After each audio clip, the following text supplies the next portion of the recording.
You need to properly ensure that you understand what will be happening in this term. And we will be here to answer all your questions. These sessions are designed to give us tools to persevere in the new term. It has not been easy on anyone. Over the past 7 months, since this pandemic hit our shores and schools have had to close, students, parents, and teachers have been trying to come to terms with what it means to be out of school, where we gather and learn, where friendships are made, where we all get our life lessons. COVID has not gone away, and the numbers show us that. But we have to move on. This will not stop us. Education is our business. Over the next few days, you'll be hearing this term, psychosocial support. This has to do with our mental, emotional, physical health. Write it down. Also, take down where you can send your questions to Television Jamaica and the Ministry of Education's Facebook page, Instagram, or Twitter pages. But first, let's replay Minister Favour Williams' back-to-school message, which she shared yesterday. And this will be followed by a power speaker, Dr. Donovan Thomas.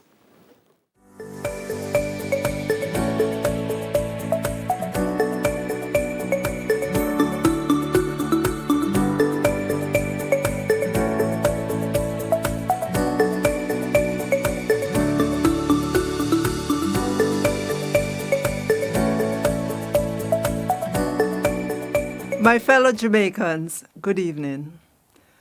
Our nation is currently battling the most challenging threat we have faced since our independence.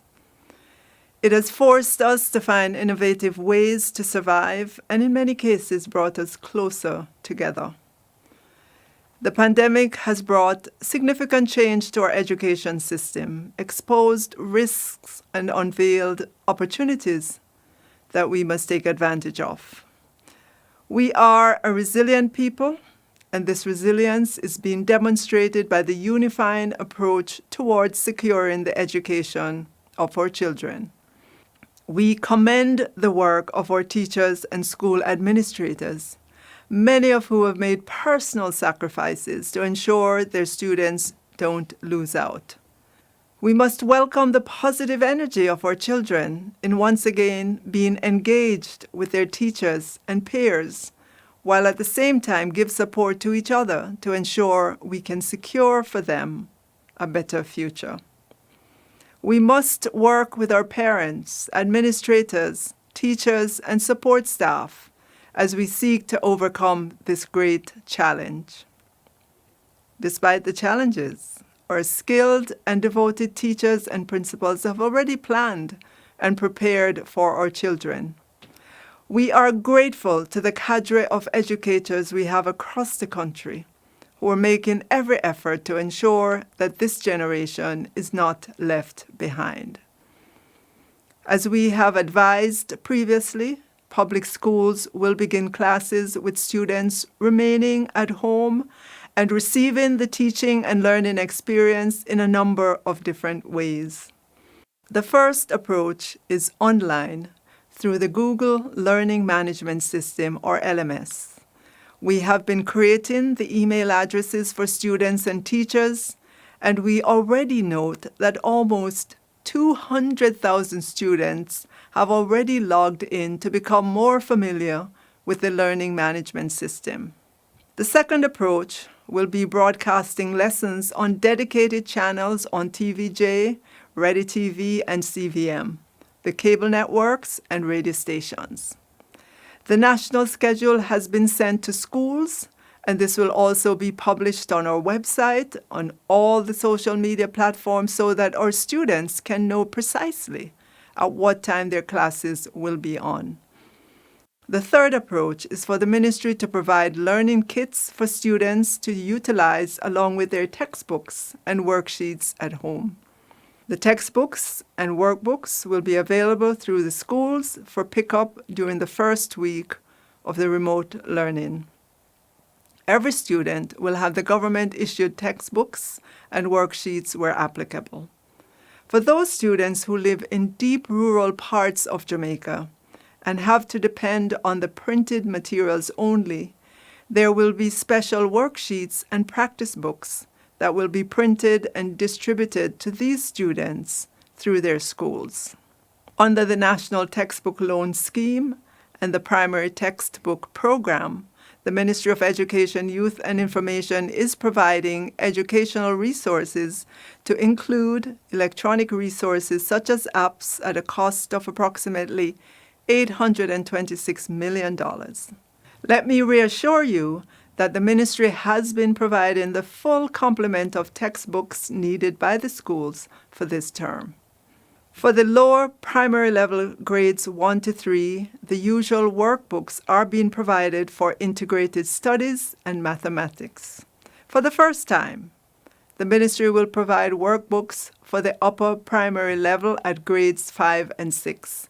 This initiative will assist in alleviating the financial challenges being faced by parents during this COVID-19 pandemic. At the secondary level, grades 7 to 11, adequate resources including textbooks, e-books, and other e-content will be provided for the various subject areas. 38,000 e-books are being procured in the sciences, languages, business, and accounts. Students will receive their access code for the e-books. E-learning has started the distribution of tablets to schools, and this will continue throughout the term. Schools will advise those parents with students on path when to pick up tablets for their children. It must be noted as well that over 1,000 tablets have already been distributed to special needs students and other schools.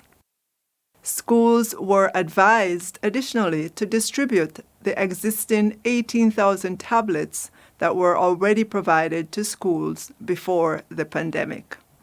For non-path needy families, the ministry will make available a subsidy of $20,000 to 36,000 students towards the purchase of a tablet or laptop. There will be a registration process and criteria for the selection of the 36,000 students. We will announce the start date for the registration process. To help us on the journey, the ministry is in talks with the PSOJ to launch a one laptop or tablet per student initiative. We're calling on corporate Jamaica, NGOs, faith-based institutions, international development partners, private individuals, and the diaspora to help us equip our students to be able to access online education. At the tertiary level, institutions can make their own arrangements guided by the Disaster Risk Management Act. Daycare centers can be opened as defined by the Disaster Risk Management Act as well. Other early childhood institutions will follow the directives given for primary and secondary schools. We will continue to provide support for our independent and private schools. All basic schools and independent or private schools will be provided with access at no cost to the G Suite Learning Management System. These schools will also be provided with a selected number of laptops or tablets for needy students as identified and based on availability of funds. We're also sharing a schedule for television and radio, as well as the approach being used for the distribution of worksheets for those without internet access. In the area of psychosocial support, the ministry has prioritized psychosocial programs for the first 3 days of school. This is to ensure that the students are in the right state of mind for the academic activities. As you are aware, the students have been out of school in excess of 6 months, occasioned by the pandemic, and during this time would have been affected by the lack of interactions with their peers and teachers. They would have been affected by the changes in their routines. Some children have had to relocate, and we have had to do transfers for these students. We've even had recent cases of suicide, and some students and parents would have lost family members, among other disruptions in their families. The psychosocial sessions will seek to address their mental health and well-being, improve their capacity to cope with the emotional challenges, and will help to mitigate the impact of the stresses in their environment. All school leaders are urged to make this a priority in the reopening and weekly activities through this academic year. The ministry, in collaboration with the guidance counselors at the school level and clinical service providers, will provide counseling, psychosocial and empowerment sessions for the students, staff, and parents. A psychosocial plan to guide interventions at the school level for the first term of the new school year has been developed. Guidance counselors will be supported to develop and implement psychosocial plans at the school level, and the ministry's team will monitor the process for greater impact. All schools are expected to implement a psychosocial plan. Telecounseling will continue in collaboration with the Child Guidance Clinic supported by UNICEF. Students who were referred to the Child Guidance Clinic will continue to benefit from ongoing counseling, although they're not in school.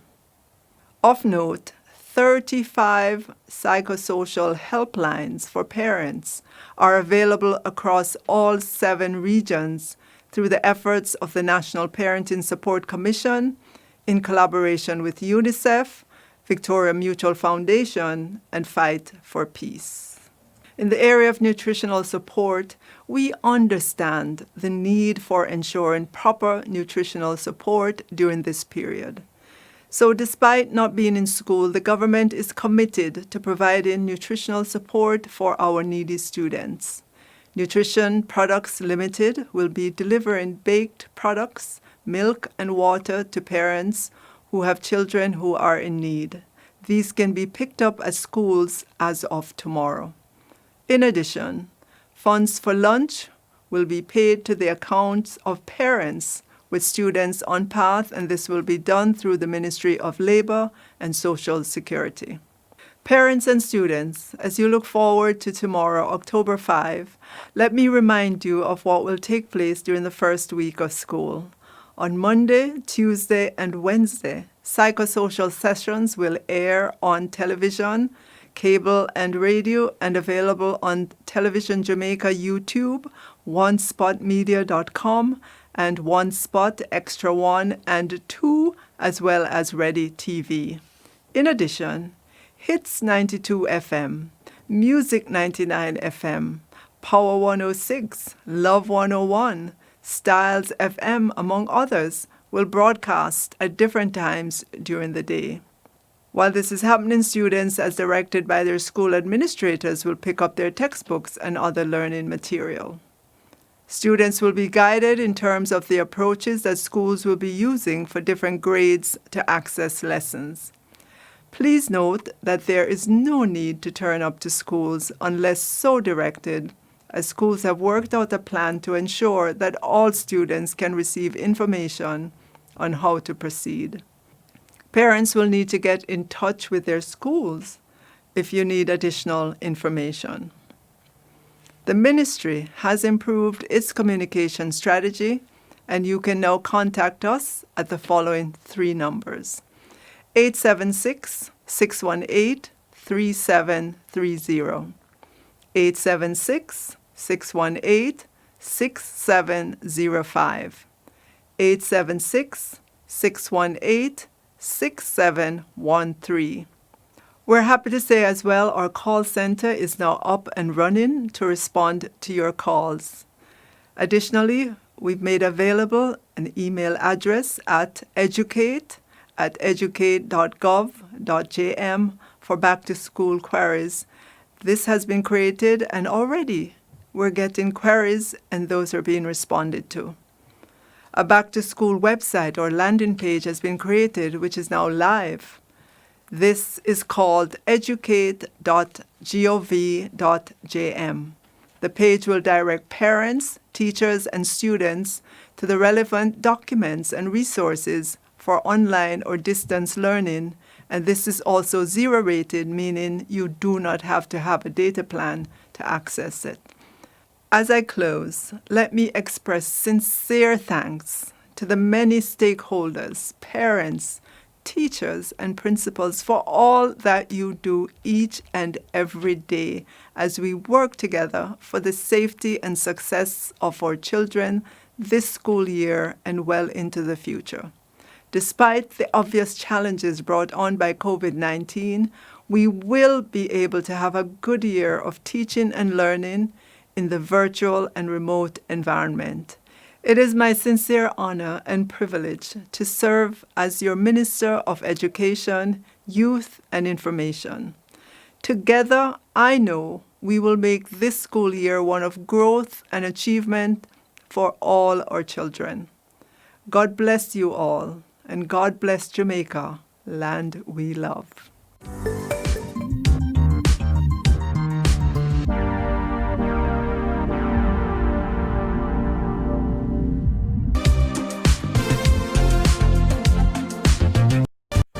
Simon Preston from TVJ. Thank you very much for watching our YouTube channel. To see our latest videos and also to see live events, click here to see our full I am video. a promise with a capital P. I am a great big bundle of potentiality. Oh yes, and I'm learning to hear God's voice, and I'm trying to make the right choice. I am a promise to be anything God wants me to be. Good morning, students, teachers, parents, and friends. I am Donovan Thomas, and it's such a delight to be with you this morning. Welcome to the start of another school year. We come to today with mixed emotions. There are feelings of sadness, anger, frustration, fears, and feelings of joy and excitement. The last 7 years have been very challenging for all of us as individuals, families, and as a nation. We miss our friends, our teachers, our schools. We long for the hugs, the freedom to move about as we desire, and are saddened by the deaths of loved ones. I want you to know that every emotion that you feel is valid. As we come to this today, there are some of us who have been through all kinds of emotions. We have felt sad, we have felt broken, we have felt distressed, and all kinds of stuff. We blame our schools, we blame our teachers, we blame the pandemic, and we blame the government. And our lives sometimes end up looking like this. We try to work it out on our own, and it's like we get even more knotted. We want to help you to be able to work through those knots in your life. Every feeling that you experience is valuable, and we want to help you to work through all the knots so that you are ready for this school term. Your feelings matter. We want to say to you that you are valuable. You are loved. You are special. And as we come to this new school year, there are so many things that are going different than we are accustomed to. But you can make it. I want you to put your hand on your chest and say two things with me. I am special. Yes, I am special. I can make it. I want to share with you the story of a little boy who was faced with the most difficult time in his life, in his nation, and he decided that he was going to make it. Do you remember that story called the story of David and Goliath? Yes. So David was only a little boy. He had 3 brothers that were in the army of the Israelites. The opposing army was the army of the Philistines, led by the big, strong Goliath. David came onto the scene to give food to his brothers, and he realized that there was a crisis in the land. And when all these people should be facing Goliath, they were running, all these soldiers, even his own brothers. And David said, I am willing to face Goliath. I want to ask you to work with me a moment. We're going to do an exercise. I'm going to share with you 5 keys for success as you face this new school year. Key number 1, willingly stand for what is right. I want to encourage you to remember that the majority is not always right. Be careful of those people who are doing the wrong things and want to get you involved. Thumb says, willingly do what is right. Yes, everybody, thumbs up with me. Wherever you are, just thumbs up with me. So we want to have these 5 principles as we focus on going through this school term. David was willing to face Goliath. But even when he said yes, his big brother came on and said, I know how you like to show off. You have just come down here to watch the fight. And his big brother was trying to silence him. And David remained respectful. And he said, is there not a cause? It is difficult times in Jamaica. It is difficult times in our schools. It is difficult times in our families. But I want to encourage you not to be discouraged by criticism. Yes, your friends may criticize you when you're studying. They may criticize you when you're doing the right thing, like wearing your mask and taking all the precautions that you have heard about. Do not be discouraged by criticism. And that is represented by the pointer finger. Is this the finger that mommy used to use and still uses to warn you? How many times I tell you, say? Yes. So, principle number 1, willingly stand alone for what is right. Principle number 2, as you go through the school term, do not be discouraged by criticism. And now we move to principle number 3, and that is represented by the middle finger. And as you know very well, the middle finger can be very disrespectful. So even as I show it, I have to handle it carefully. Middle finger says, show respect. Students, teachers, parents, I want to ask you to show respect to yourselves by the way you behave this term. I want to ask you to show respect to the students. Show respect to fellow students. Show respect to teachers. Respect carries us a far way.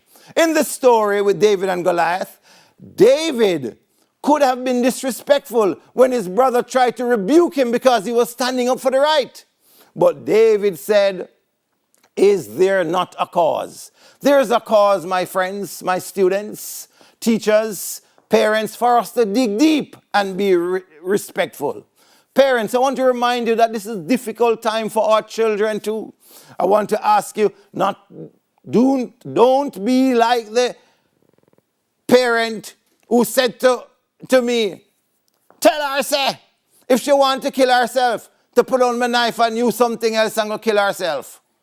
Tell her, say, to come out of my house and find somewhere else, kill herself. Children are hurting. They need our care. They need our affirmation. They need our respect. So even when the children are wrong, parents, never ever give up your parenting responsibilities. Students, I want to ask you to be respectful of your teachers, of your parents, and those who work with you. David was respectful of his brother. Then words came that there's somebody who was willing to fight against Goliath. And he went to the king. And when the king looked at him, he said, but you're only little boy. You cannot fight Goliath. And David remained respectful. He told him his stories.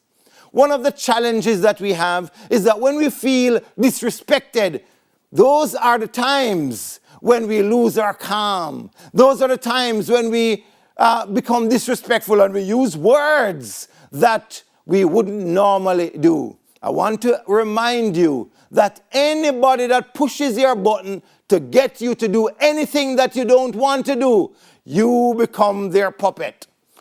Don't be anybody's puppet this term. Manage yourself carefully. Principle number 4, and we are using our fingers, our hands to be able to remember these principles. Yes, stand up for what is right. Don't be discouraged by criticism. Be respectful. And number 4, do something positive without being asked. There are several things that you can do to be able to just gather positive experience. There are things around the house that you can help your parents with. You can just forge ahead with your schoolwork. You know, everything that we do actually adds up. And I want to encourage you, in the face of all that is going on, find something positive to do. You have been given these tablets, and I want to say to you, don't be tempted to go on sites that you know that you shouldn't go onto. Don't be tempted to even follow those people who want to lead you astray, but do something positive with those tablets that you have there. Make this term count for you. In the little story with David, David went before Goliath, and he went before the king. Before he went before Goliath, and the king said, "You're only a little child, you can't fight Goliath." And David was able to draw on his experience to say, "I was out there taking care of sheep when a lion and a bear came and took one of the sheep. I held it, I ran after the bear and the lion." Can you imagine that scenery? A little boy chasing down that lion. Yes, he held it by the beard and he took back the sheep that the lion had taken. So, in this story, the little boy, David, decided that he was going to take back what was rightfully his. I want to ask you to take back your peace of mind.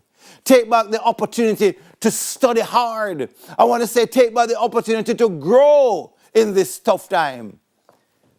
It is the tough things in life that help to build you, to build your character. So when the king heard that story that David had fought against the lion and the bear and had won, he said, "Okay, go ahead." And he said, "Here are my jackets. Here are my armors of war. You go and fight with it." But David got to the point where he realized that he couldn't make it any at all with those armors. It was too heavy for him. There are things that may be weighing you down as you go into this school term. There may be things that people are saying to you that are heavy on you. I want you to remember that you are valuable, capable, lovable. And as you have done in the past terms, you have done well in the past terms, you can do well this term. Give it your best shot.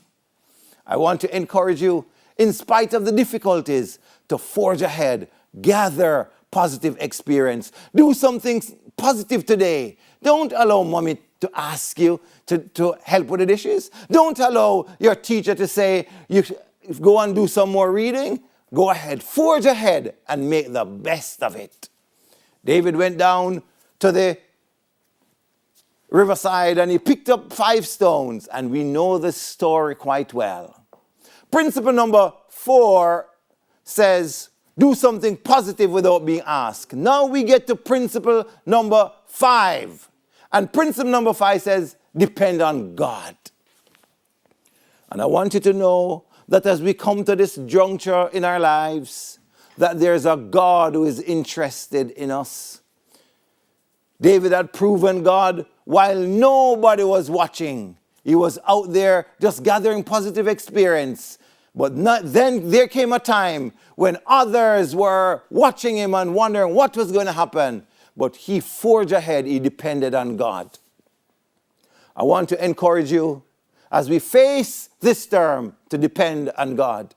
So as the story unfolds, Goliath looked across and saw this little boy, and he disdained him. He was like sorry for him because he was only a little boy. "Where are you going, little boy? Are you going to fight me, big Goliath?" And Goliath cursed him, "I'm going to kill you." But David said to him, You come against me with sword and spear and javelin, but I come against you in the name of the Lord of hosts. So while Goliath was depending on himself, David was dependent on God. He was depending on the God who is willing to help him along. I want to encourage you to put your trust in God. In your times of fear, in your times of uncertainty, just know that He who created you has a good plan for your life. Trust Him in whatever you do. And you know the story. David conquered Goliath and became that champion. The pandemic may look like a Goliath in your life. There may be other issues that look like a Goliath in your life. I want to ask you to give this your best shot. Conquer the challenges. Let this be a growth experience for you. We're doing things differently, but there are opportunities. You are a bundle of potential. I want to share with you that in spite of what's going on, you can be calm. Be calm. Be your best self as you go through this school term. Yes, there are little habits that you have picked up along the way. I want to ask you to be your best self. Express positive stuff. Express positive stuff. Speak positively. See possibilities. Yes, you are a bundle of potential. I want to encourage you to control what you have control over. Wear your mask. Wash your hands. Take all those other precautions that you have been told about. And manage yourself. Accept and reflect all the emotions that you're feeling in a healthy way. It's your emotion. And I want to say to you, it's okay to name it. Yes, I am angry. I am upset. I am frustrated. I am disappointed. Accept and reflect the variety of emotions in a healthy way. Get the help you need. Talk to your teachers. Talk to your guidance counselors. Talk to your parents. Call the helpline.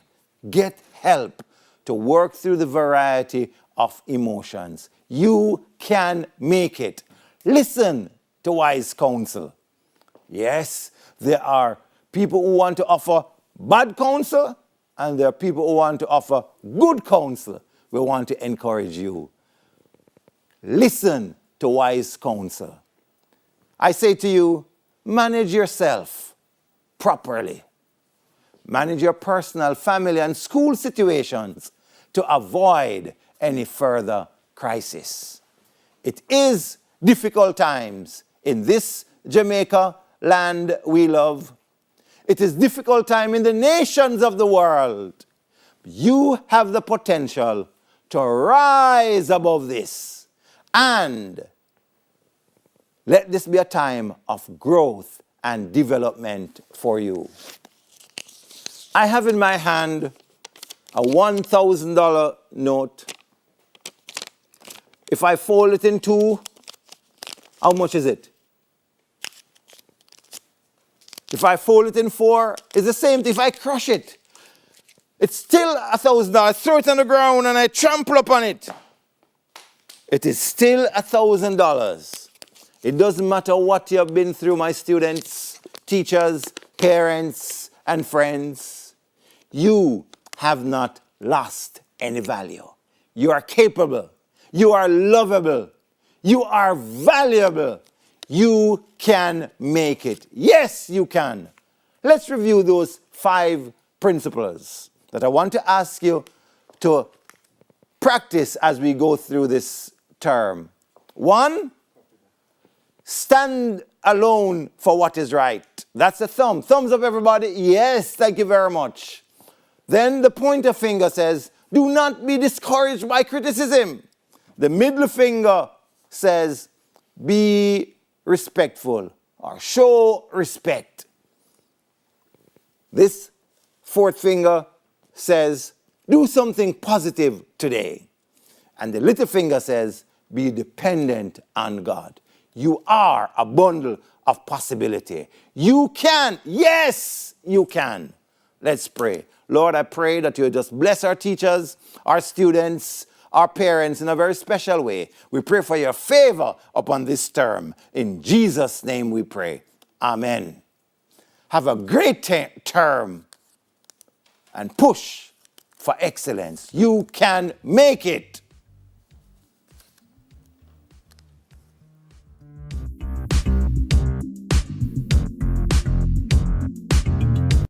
Hi there, I'm Simon Preston from TVJ. Thank you very much for watching our YouTube channel.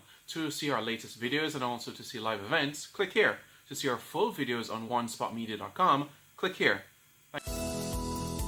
Reduce your risk of viral illnesses like the flu and coronavirus. Wash your hands frequently with soap and water. Cover your nose and mouth when coughing with a tissue and dispose of it.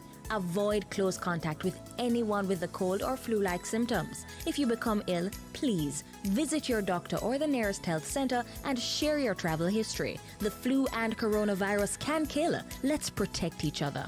A message from the Ministry of Health and Wellness.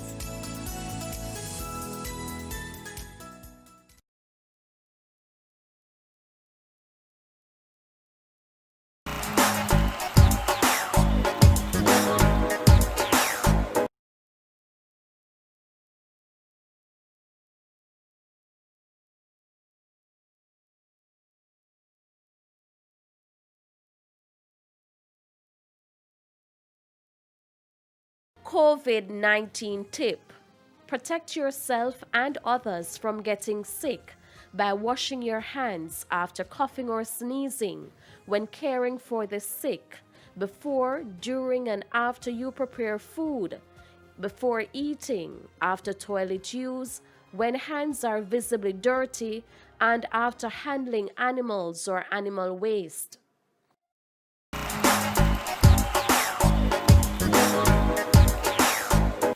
Hi there, I'm Simon Preston from TVJ. Thank you very much for watching our YouTube channel. To see our latest videos and also to see live events, click here. To see our full videos on onespotmedia.com, click here. Thank you very much. Reduce your risk of viral illnesses like the flu and coronavirus. Wash your hands frequently with soap and water.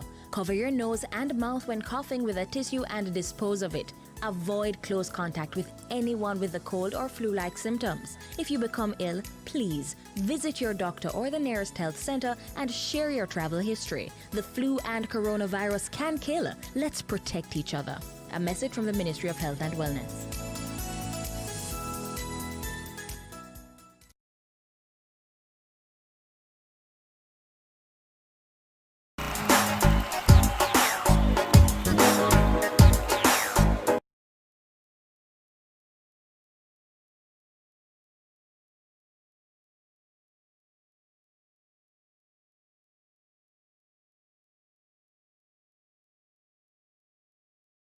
COVID-19 tip.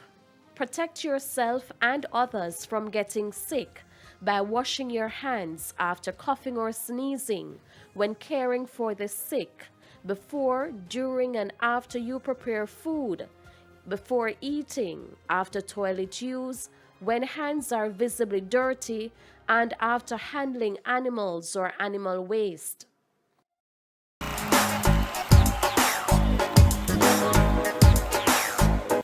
Hi there, I'm Simon Preston from TVJ. Thank you very much for watching our YouTube channel. To see our latest videos and also to see live events, click here. To see our full videos on onespotmedia.com, click here. Thank you very much. Reduce your risk of viral illnesses like the flu and coronavirus. Wash your hands frequently with soap and water. Cover your nose and mouth when coughing with a tissue and dispose of it. Avoid Powerful words just now before the break, shared with us by Dr. Thomas. Dr. Thomas and his wife Faith will be delivering these power talks over the next few days to help to motivate and encourage us in these unusual times. So are you ready? Yes, we listened and have lined up experts to tell you how it go for each tier of the educational structure. First up, let's start at the beginning with our little ones.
Joining me on set is Miss Tanisha Miller, who is the Manager for Community Relations at the Early Childhood Commission, and via Zoom is Mrs. Carleen Deslandes, Executive Director of the Early Childhood Commission. Welcome, ladies. Thanks for having me. You're Thanks welcome. for having us. Good morning. Good morning. What age groups are we talking about when we mention early childhood? When we speak Well, about when you mention early childhood, we're talking about children 0 to 6 years. 0 to 8 years traditionally, but for our early childhood institutions in Jamaica, it's 0 to 6 years. Okay, thanks. What does the Early Childhood Commission oversee? Wow. The Early Childhood Commission oversees everything that has to do with the early childhood sector. All programs, training of our practitioners, everything that happens, setting the standards for staffing, for interactions, for financing, for the physical plant, everything that has to do with children within these early years. Thank you, Mrs. Deslandes. Now, what preparations, Ms. Miller, were made to assist children and parents for the beginning of school? a lot of preparation, were put in place to assist parents and children. So from the first reported case of COVID-19, and even before that, we were putting things into place. One of the things that we have at the Commission, for example, is our 12 legal operating standards. So a lot of the things that are in place, like the protocols that we come up with, most of them are actually from the 12 legal operating standards. So with the protocol that came into place, it is not new to the Commission. So we want to ensure that children are safe, parents are safe. So we speak about safety of our children. So the sanitizing of the toys. So things into place is the protocol. So these protocols would have been shared with children, parents, and practitioners, because we know that parents need to start this conversation with the children from an early age so that they can understand more about this pandemic that is happening in Jamaica. We know that our children, they're used to going on the outdoors to play, play with their friends, hug their friends. Some do football, some do swimming. So for this to be basically taken away from them for a time without proper counseling and be there to pilot them along the way, then we know what is going to happen to them in the long run. So the protocol, which is our basis, it is now basically the Bible for the operating of institutions going further. So it would state things coming from the 12 operating standards, and as we go about and speak to other persons and get their views, so that the Ministry of Health and Wellness, whatever it is that we do, they have most of the say in it as well, because we're speaking about the health of our children and our parents and practitioners. Good, so you're guided by those 12 standards. Yes. Good. What advice do you have for parents who want to homeschool their early childhood children? As it relates to homeschooling of children, yes, it is allowed, because at this point is whatever it is that makes parents more comfortable. Because I can't be at home, my child is out there morning, is my child safe, is my child not safe? So what is it that we do is to tell parents that children can be homeschooled. So discussion is now ongoing with the Early Childhood Commission and the Independent School Association. Just that parents need to call into these schools that the children used to attend to say, my child will not be coming out, my child will be homeschooled. Because at the end of the day, we need to give account for the 240,000 children within the age cohort that we supervise within Jamaica. So the discussion is ongoing with the Early Childhood Commission and the Independent School Association as to further protocols and what is it that we can come up with to assist these parents who want to homeschool their children. Right, and we will hear a little later about homeschooling. Mrs. But Deslandes. added to this as well, we would suggest to parents to go to our website, because what we have done from the initial stages when schools were closed in March was to post all activity plans. So for term 3, when school was closed, we had the activity plans posted.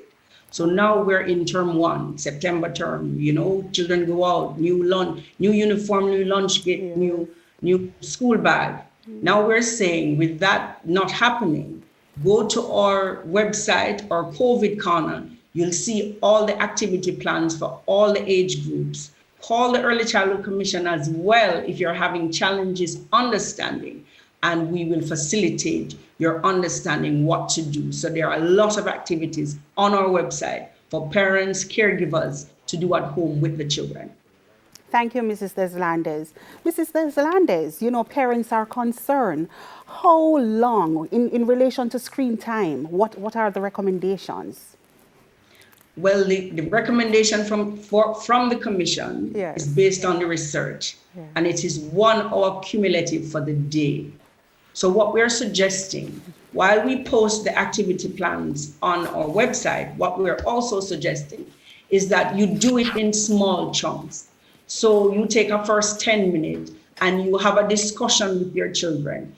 A lot of what we're seeing is that children are talking to each other while they are on Zoom and seeing their friends again for the first time. They're talking about their trucks and what is happening in the room and their pets. We're saying to teachers, use these as teaching moments. So in your first 10 minutes, you can have little Johnny talk about his favorite pet, his dog. The dog is in the class, use that as a teaching moment. Then afterwards, there's somebody there at home with the child. We're saying, after that first 10 minutes, have them do art and crafts, some other activity that takes them away from the screen, that involves them in their environment so that learning continues to take place. So for the Early Childhood Commission, based on the research, is 1 hour screen time, and it's accumulative over the day. So it's not 1 hour on block, but you break it up in 15 minutes, 10-minute time periods. Have the children go outside. There's more value to a child going out, planting a seed, watching it grow over time because they're at home, have the children in the yard kicking a ball, working on gross motor skills, and doing all of that instead of spending hours and hours and hours in front of the screen. In addition to that, Shireen, yes. Children 0 to 2, it's no screen time for them.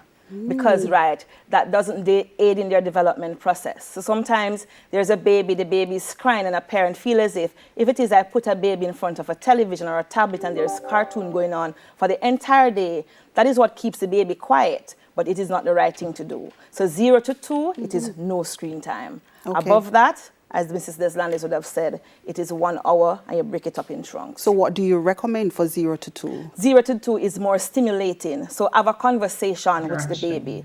If it is that you can go on the outside with the baby, speak to them about nature and what is happening, you can play music for that baby, but it's more stimulating, introducing them to soft toys, like a soft ball, help them to make certain sounds.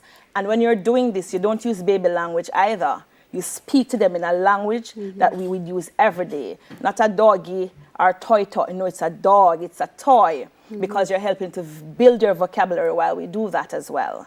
So for 0 to 2, it is no screen time. Thank you for that.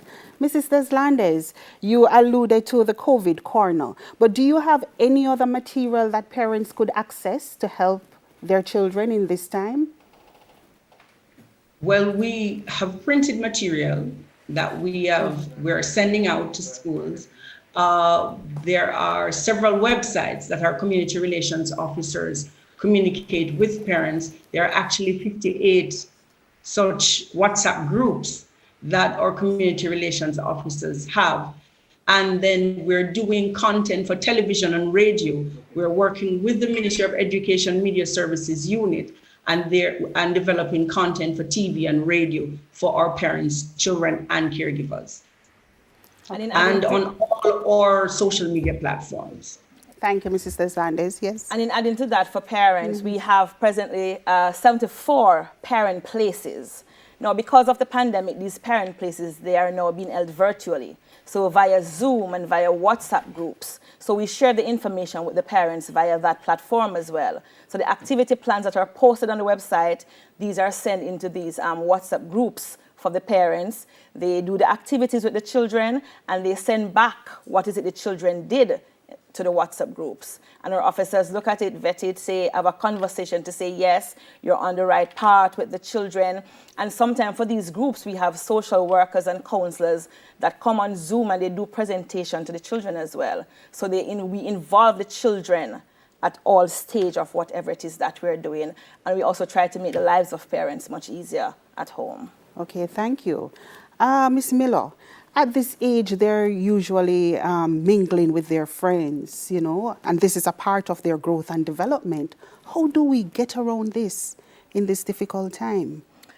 In sharing the protocol, we had conversations with parents to say, the conversation of the pandemic needs to start from now. And this was from way back in March, from the first reported case. We say have a conversation with them, explain to them what it is, what the pandemic means, explain to them that things you used to do, you can do it, but in a different way. So instead of hugging your friends, you use your elbow. It seems as a cool thing. I see my friend and I just give my friend an elbow. We say have a conversation that when they go out, they don't share masks and things like that. Because guess what? I go out with a Dora mask and I see my friend in a Superman or a Batman mask. And guess what?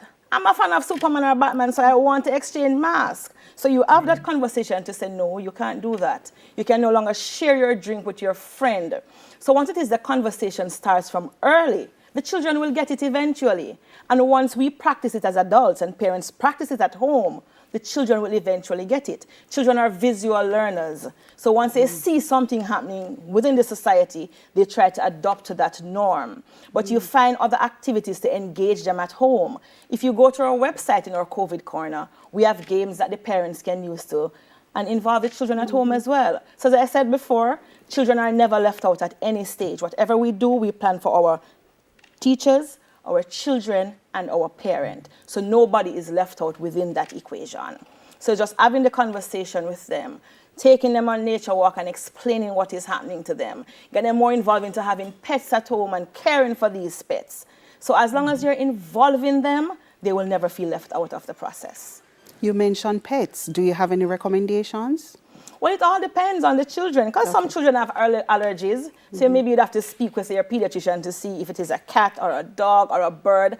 And it is also whatever the home space can accommodate. So some children will like to have two little fish swimming around in a pond. Some will like to have a turtle in a piece of bath pan or something there. It doesn't have to be anything exquisite. It's just something that they can relate to. And if it is a child likes a puppy, you get them a puppy. Thank you, Ms. Miller. Mrs. Deslandes, What are some of the measures that parents can take to assist their children in this difficult time? It's very stressful. What are some of the measures that they can actually put in place to help them? We suggest talking with the children. Nothing beats talking and explaining. You may think they don't understand, but break it down. Break it down as simple as is possible. Talk to them, listen to them. Listen to what they're saying, listen to their fears. Try as best as possible to comfort them. So you're talking, you're listening, you're comforting. And we're asking parents not to transfer your fears to your children. So there are helplines that are set up by the NPSC through the Ministry of Education in collaboration with UNICEF and VM Foundation. And we're asking parents to access those helplines for themselves so their fears can be settled, and then they can comfort and listen and talk to the children. What exactly is going on, what it means, what are we going through, what to expect, how to wash their hands. And you can work with the children, you make up stories and you make up songs, and this will calm our children, put them somewhat at peace. Our children are very resilient. They are very, very resilient, and they will overcome. But we have to listen, we have to explain to them, and we have to provide comfort where they feel stressful or they're not at ease. We have to comfort them, lots of hugs, lots of reassurance, calm, speaking to them really calm, and allay their fears. Thank you, Mrs. Deslandes.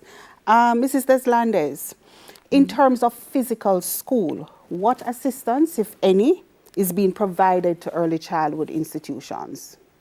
Okay, first of all, in July and August, our staff was in the schools with our practitioners, helping them to rearrange, to sort, explaining the protocols, training them on what are best practices in these times. Secondly, through the Ministry of Education, Youth and Information, we're able to now provide sanitization agents, thermometers, and the like, which distribution started last week.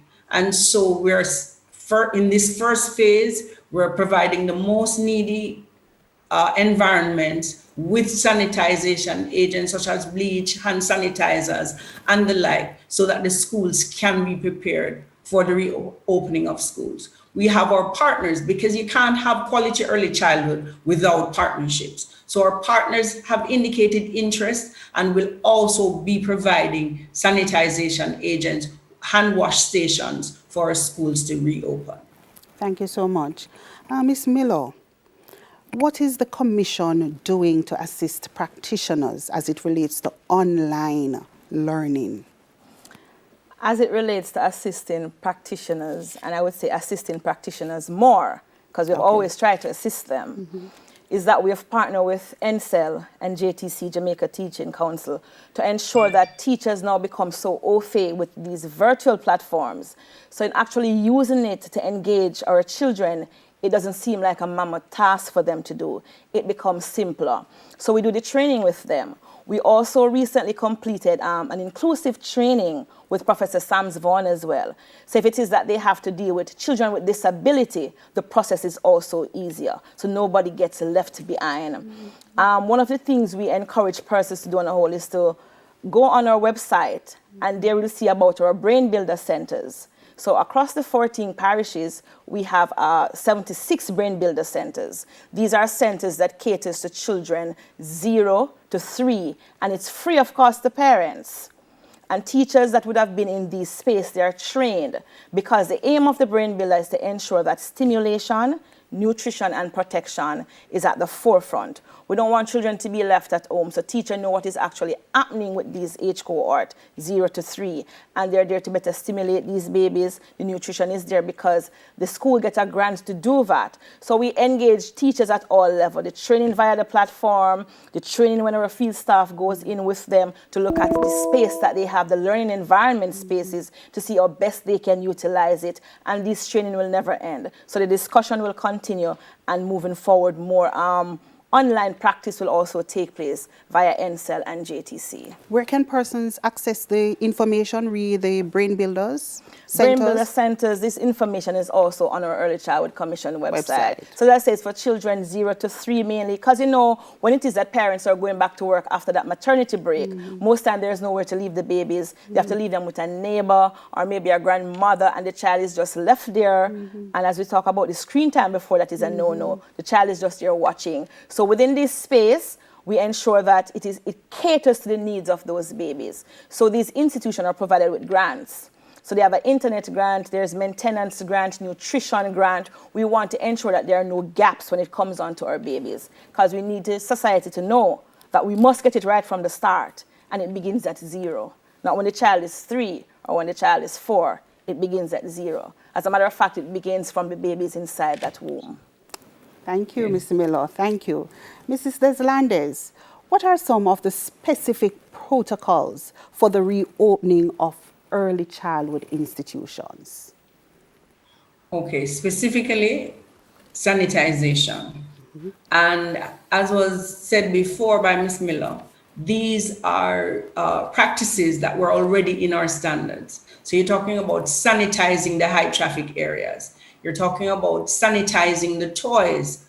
You're talking about the spacing between the cribs in our daycare centers. The spacing was from before COVID, 3 feet between our cribs. You're talking about changing the crib sheets. You're talking about ensuring that children wash their hands before the meal, after a meal, after they're playing outside, after each activity, depending on the activity, if we're painting or whatever else, and ensuring that masks are worn by the adults within the space, ensure that beyond the holding area, the front area, no adults are allowed, because you do not want anybody bringing anything within the environment. You're talking about taking temperature checks before, as the children enter. Thank you. And in many instances, as they're leaving, to ensure that they're leaving and their temperature is fine. Thank you so much, Mrs. Deslandes. Thank you so much. We will be able to access this information on your website. On our website. Thank you so much. On our website. So thanks to our Executive Director, Mrs. Deslandes, and our Community Relations Manager, Ms. Miller, for joining us. Parents, teachers, if you have any questions, remember to field those to our social media pages. Thank you.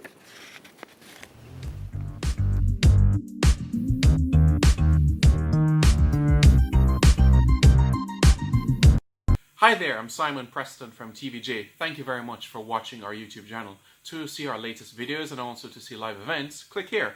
To see our full videos on onespotmedia.com, click here. Reduce your risk of viral illnesses like the flu and coronavirus. Wash your hands frequently with soap and water. Cover your nose and mouth when coughing with a tissue and dispose of it. Avoid close contact with anyone with a cold or flu-like symptoms. If you become ill, please visit your doctor or the nearest health center and share your travel history. The flu and coronavirus can kill. Let's protect each other. A message from the Ministry of Health and Wellness.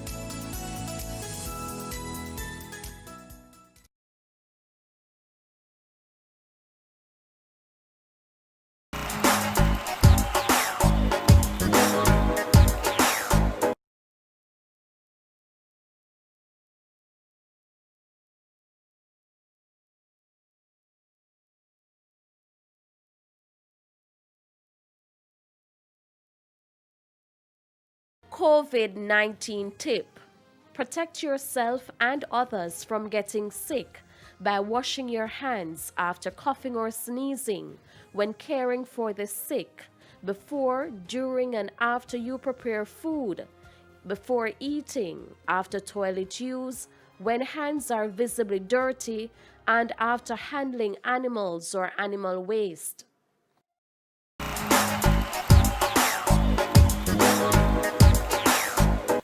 Hi there, I'm Simon Preston from TVJ. Thank you very much for watching our YouTube channel. To see our latest videos and also to see live events, click here. To see our full videos on onespotmedia.com, click here. Thank you very much. Reduce your risk of viral illnesses like the flu and coronavirus. Wash your hands frequently with soap and water. Cover your nose and mouth when coughing with a tissue and dispose of it. Avoid close contact with anyone with a cold or flu-like symptoms. If you become ill, please visit your doctor or the nearest health center and share your travel history. The flu and coronavirus can kill. Let's protect each other. A message from the Ministry of Health and Wellness.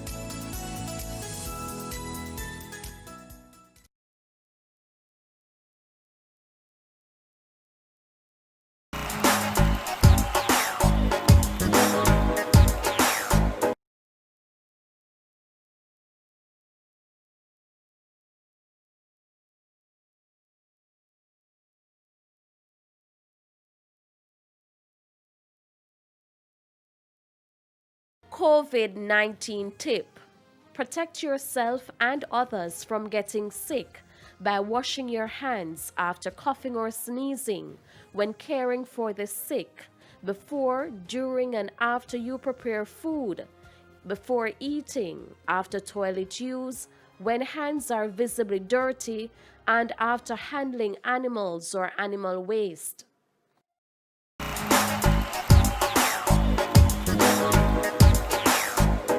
Hi there, I'm Simon Preston from TVJ. Thank you very much for watching our YouTube channel. Educating a nation, sensitizing for the new term. Our next guest is Dr. Sharon Anderson Morgan, who will be telling us about special education needs. Welcome, Dr. Anderson Morgan. Thank you very much, Mrs. Tell us about the special education unit at the Ministry of Education, Youth and Information. Okay, so the special education unit is that unit responsible for the overall management of educational programs for children with special needs. And by special needs, we mean children with various disabilities, including sensory disabilities, intellectual disabilities, as well as physical, as well as students who are gifted and talented. Okay. Right. What is the size of the school population that will need, that refers to special education? All right, so based on our school census, we have about 10,000 students in the general education system who have been identified with documented needs. There may be more, but we speak of those who are documented, and another roughly over 4,000 who are in segregated special education institutions. Okay, good. Right. What provisions have been made by the Ministry of Education, Youth and Information for students with special needs in accessing remote learning? All right, so based on what I just said, you realize that it's a very diverse population. Yes. And so we've had to take several approaches to these provisions. So we have students in the general education system who are usually supported by a shadow caregiver. So that's almost like a personal assistant or learning support aid. And we have made provisions for these aides to support these learners in their homes where parents have made that request and where the shadow caregiver is willing. So they'll continue to receive that support. Our schools also have access to the ministry's G Suite, which includes the Google Classroom, which we think is a very good platform for students with special needs because it allows for that differentiation, which is a key feature of special education, because teachers are able to set up different learning activities for students based on their specific needs. As you would be aware, and some members of the public would be aware, we have a curriculum for students with severe to profound intellectual disabilities. And what we've done, we've developed a parent guide so that as parents are interacting with their children at home, they are able to use that curriculum effectively to support learners. We also stand ready. We have students who are blind and visually impaired in the system, and we are able to produce material in braille and large print based on the request of the school. As you know, we've been giving tablets, and those tablets have been equipped with special apps, including screen readers and other applications for students with special needs. We will be doing some lessons in Jamaican Sign Language, and we'll also be doing some special lessons for students with intellectual disabilities, focusing mainly on life skills, which is one of their areas of deficiencies. So in a nutshell, those are some of the provisions. Awesome. Right. Very comprehensive. What challenges do you foresee for students with special education needs during remote learning? All right, so this is a very challenging time for all of us, as we keep repeating that phrase over and over. We are in unprecedented times, and it's no exception for students with disabilities. First of all, in a developing country like ours, over 80% of persons with disabilities live in poverty. And so they will experience some of the challenges that other parents will be experiencing, the lack of access to device and data and so on. But of course, the ministry has made various provisions for that, including the zero-rated sites, etc. Some of our students, because of the nature of their disability, will have challenges with the change in their routine, particularly students with autism who really thrive on structure and routine. So that may become a challenge for some students. Others, just the very nature of online learning may not adequately serve their needs. And that is why we have the various modalities to include them being able to have their shadow support and also being able to get physical learning kits delivered to them.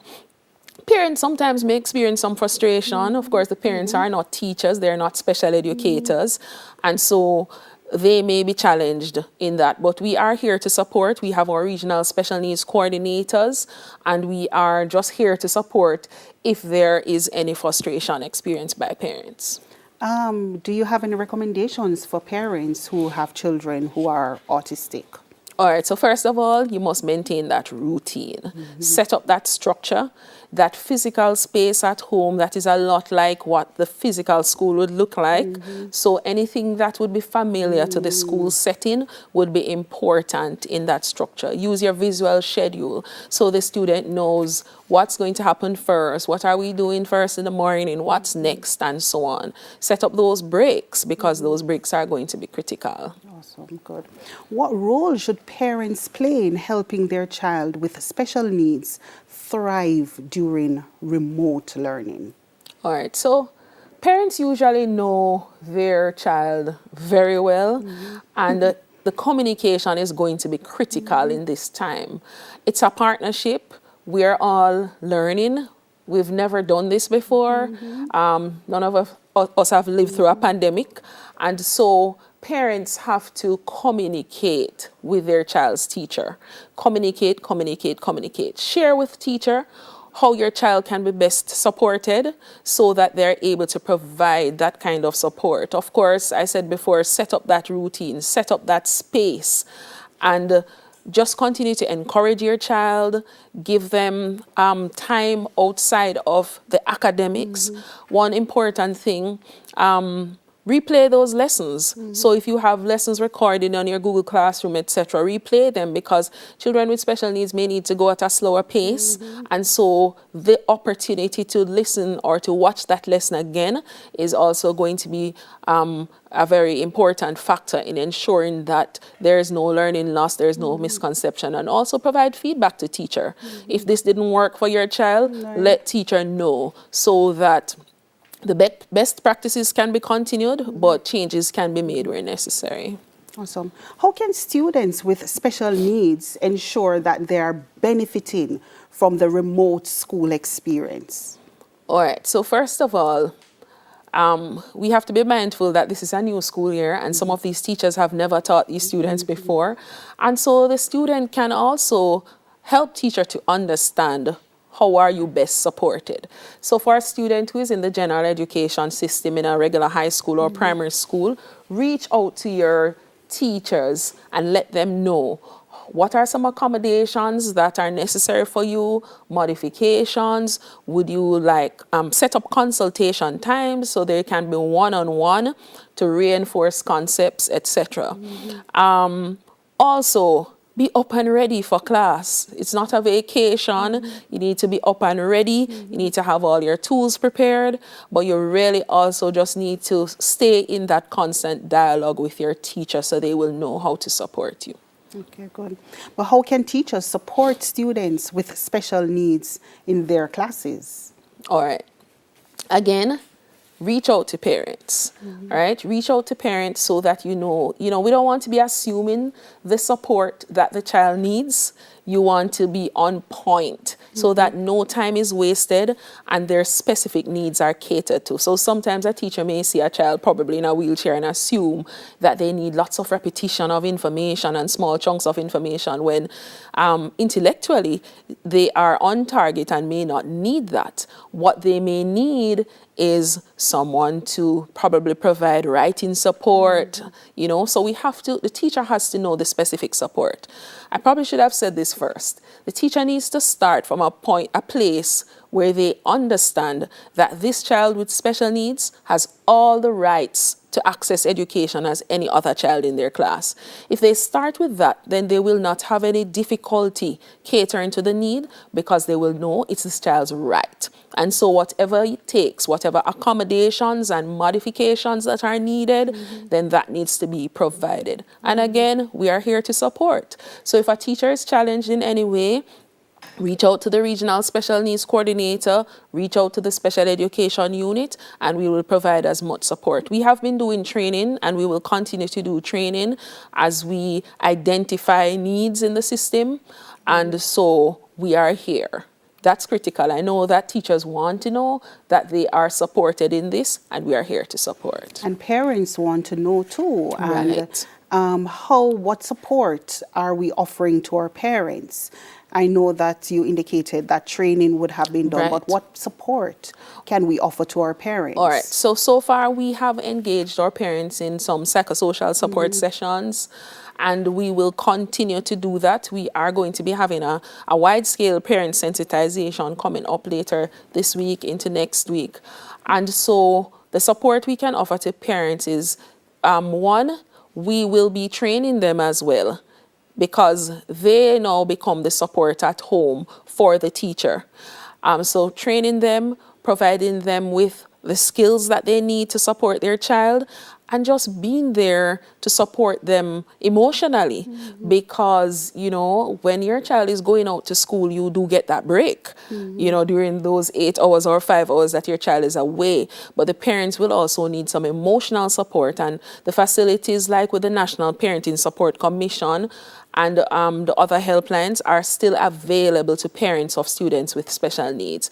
So if there's ever frustration, they can reach out. If it is academic support, they can reach out to the special needs coordinators. We also have educational psychologists, clinical psychologists who can also provide that psychosocial support. So we don't want our parents to be there just languishing. They are able to get that support if they reach out to us. For parents who may have to work and leave the children at home, are there any recommendations, any suggestions that you can probably make for them? All right. So, of course, we don't want children to be at home unprotected. We need to ensure that there is a responsible adult at home with children. And for the students who have shadows, the parents can reach out to us for that shadow support, even when they have to go out to work. If they're they could make arrangements with relatives or responsible persons in the community who can understand the needs of their child. And if we need to provide any training for those persons, we are willing to do that as well, because they need to understand the unique needs of these children. So don't leave them alone at home. Thank you for that. All special needs students are expected to have a shadow? No. So a shadow is provided for students who really need that one-on-one support in the learning space. Usually that decision is made based on our assessment of their psychoeducational report that would suggest. So for example, if you have a child with autism, moderate autism in the general education classroom, that child may need some support with staying on task Some of these kids tend to be what we call elopers, so they will leave the classroom, you know, without asking permission. So a shadow sometimes is needed to keep them safe, to keep them on task, to help to probably explain assignments, and just to ensure that they are benefiting fully. So not all students with special needs need a shadow. So we look at the specific needs and where there is need for that support. Students with physical disabilities sometimes need a shadow to assist them with mobility around the school, and also helping them with their hygiene, toileting, feeding, etc. So it's not for all students, but we assess the needs and determine if that support is needed. And usually the shadow is selected by the parent, so it's someone that the parent is comfortable with. So the ministry will provide the financial support, but the parent would select someone who they are comfortable, because, you know, this kind of relationship involves close contact with your child, and you want to make sure it's someone who you trust and you are comfortable with, and that the child is also comfortable with. Right, so that's very critical. So persons who want to access a shadow, what's the process for them to get that? So to get a shadow, the parent would have to they can call, well, now in this COVID time, you call into the special education unit, and our number is 967-2312, and an officer will speak with you. They will take your information and fill out that request for assistance form. You will have to provide us with a medical or psychoeducational assessment report, and we will review that. And once you have been approved for a shadow, we'll notify you so that you can identify that person and the rest of that process. This shadow will need to sign a contract, because it's usually for the school year and it's on a contractual basis, which is renewable each year depending on the performance of the shadow. So they'll just need to call us, or they can send us an email at specialedu@moey.gov.jm. Okay, Dr. Anderson Morgan, could you just empower our special needs students who are watching now? They're a little bit anxious. Just empower them. Any guidelines, any recommendations you want to share with them? All right. What I'd say, school is going to look a little bit different from what you're used to. But it's still school, it's still your teachers, they still care, and there is support for you from your parents, from your teachers, from the education officers in the special education unit, from your regional special needs coordinators.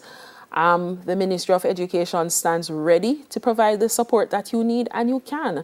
You're going to have a great school year if you put your mind to it, if you stay focused, and if you just continue to believe in yourself that you have abilities way above your disability, and you are able to do it, you can succeed.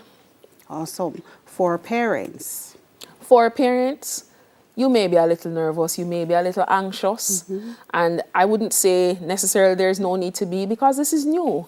But just don't be too hard on yourself. Understand that while your child is learning, your child is in school, you are also learning as a parent, because this is all new. And what you learn during this time is going to be very helpful for your child going forward. All the successful persons with disabilities that I know or have read of, they've had excellent parental support. So I would say to parents, just continue to support your child, support them the best way you know how, and they will have a successful school year. Communicate with your teachers, ensure that there is a way to get feedback, to provide feedback to your teacher on what's going on, and let them know how they can best support the needs of your child. Going to be a great year, because we're all in this thing together. We're claiming it. We are. Yes, we are. Are there any established support groups for parents? They may want to interact with each other. Do we have any established groups for them? All right. So, yes, there are. First of all, we have organizations. So we have NGOs that we have a very close relationship with. So for example, we have the Jamaica Association for the Deaf, the Jamaica Society for the Blind, we have Jamaica Autism Support. There are so many organizations that support. There's the Jamaica Council for Persons with Disabilities. So those are some of your go-to places for support, for advice, etc. And then there are parent support groups. All right, so there are parent support groups. You can, if you're not sure about where they are located, the regional special needs coordinators in the regional offices will be able to point you to the support group that is in your region. So that's a very good place to start, because you may be able to get some support from a parent who's been through a difficulty that you are currently going through. And when someone has had the experience, they're the best persons to get that advice from. So we do encourage parents supporting parents, and we have been establishing parent support groups in the various regions. So parents can reach out to the special needs coordinators and they'll provide them with the information on the parent support groups. They can also call us. Okay, good. And for our teachers, I know you would have given some guidelines, but I know they may feel a little bit concerned. You know, this is new for them. You know, I just want you to charge them this morning as we embark on the new school term. All right. So as we embark on the new school term, well, I'll address two sets of teachers, because we have our trained special educators. Right. Special educators are one of the most rounded set of teachers, because the nature of their training allows them to be able to teach children in the general education system. So you're average learner, you're above average learner, you're below average learner. So I want to charge special educators to pull out all the tools that you've been given by providing that systematic, evidence-based, individualized instruction that special educators are known to provide. And if we do that, then this school year will be no different in terms of the achievement of our students. For the general ed teachers, collaboration is going to be critical. So collaborate. If you're in a high school where you have your student support pathway coaches, collaborate with them. Ask them for advice in how you can support these learners, and they will be willing and able to provide you with that support. So collaboration is going to be critical, and just pulling out all of those evidence-based approaches that we special educators have been trained in. So we are going to have a great year, as we have been saying, and our students with special needs will not be left behind. They are going to be thriving this year as any other year. Wow, thank you so much, Dr. Anderson Morgan. That is a lot for us to digest, but it's so necessary because we're about inclusivity. Certainly. Right. So when we return, we will be looking at homeschooling. Hi there, I'm Simon Preston from TVJ. Thank you very much for watching our YouTube channel. To see our latest videos and also to see live events, click here. To see our full videos on onespotmedia.com, click here. Thank you. Reduce your risk of viral illnesses like the flu and coronavirus. Wash your hands frequently with soap and water. Cover your nose and mouth when coughing with a tissue and dispose of it. Avoid close contact with anyone with a cold or flu-like symptoms. If you become ill, please visit your doctor or the nearest health center and share your travel history. The flu and coronavirus can kill. Let's protect each other. A message from the Ministry of Health and Wellness.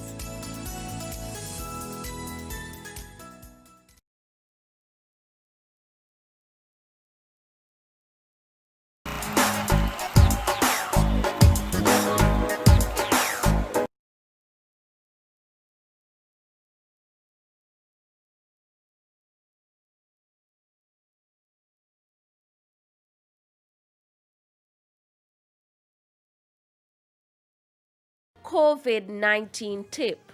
Protect yourself and others from getting sick by washing your hands after coughing or sneezing, when caring for the sick, before, during, and after you prepare food, before eating, after toilet use, when hands are visibly dirty, and after handling animals or animal waste.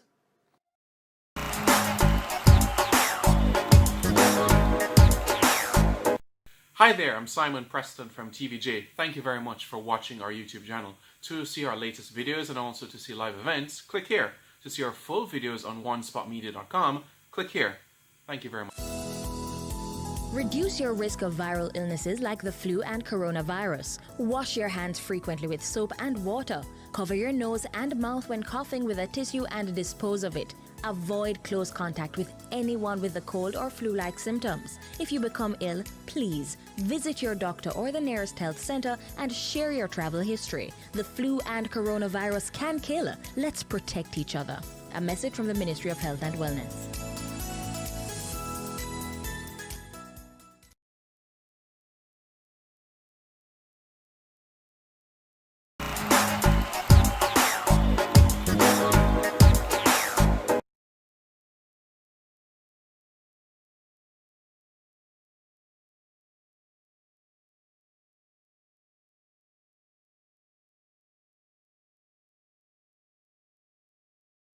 COVID-19 tip.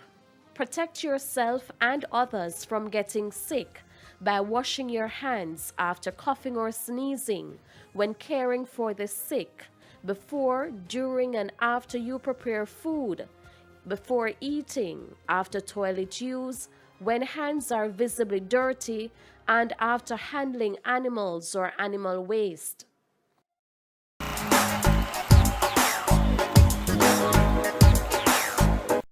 Hi there, I'm Simon Preston from TVJ. Thank you very much for watching our YouTube channel. To see our latest videos and also to see live events, click here. To see our full videos on onespotmedia.com, click here. Thank you very much. Reduce your risk of viral illnesses like the flu and coronavirus. Wash your hands frequently with soap and water. Cover your nose and mouth when coughing with a tissue and dispose of it. Avoid close contact with anyone with a cold or flu-like symptoms. If you become ill, please visit your doctor or the nearest health center and share your travel history. The flu and coronavirus can kill. Let's protect each other. A message from the Ministry of Health and Wellness.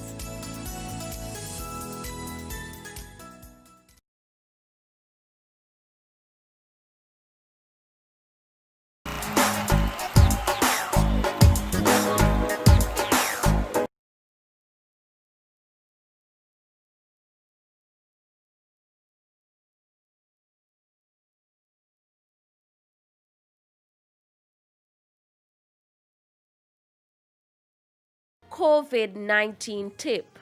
Protect yourself and others from getting sick by washing your hands after coughing or sneezing, when caring for the sick, before, during, and after you prepare food, before eating, after toilet use, when hands are visibly dirty, and after handling animals or animal waste.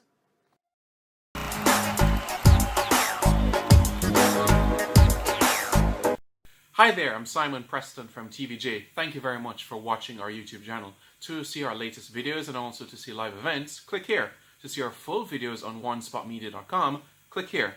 Thank you very much. Reduce your risk of viral illnesses like the flu and coronavirus. Wash your hands frequently with soap and water.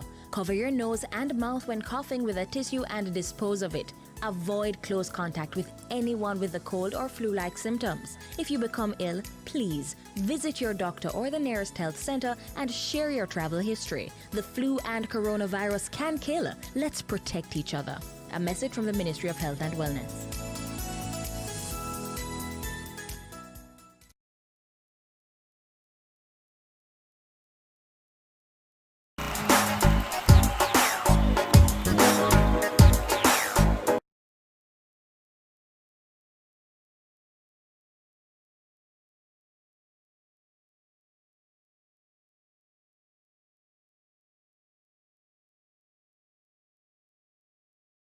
COVID-19 tip. Protect yourself and others from getting sick by washing your hands after coughing or sneezing, when caring for the sick, before, during, and after you prepare food, before eating, after toilet use, when hands are visibly dirty, and after handling animals or animal waste.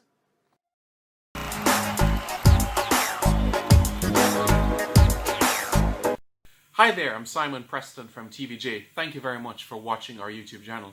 To see our latest videos and also to see live events, click here. To see our full videos on onespotmedia.com, click here.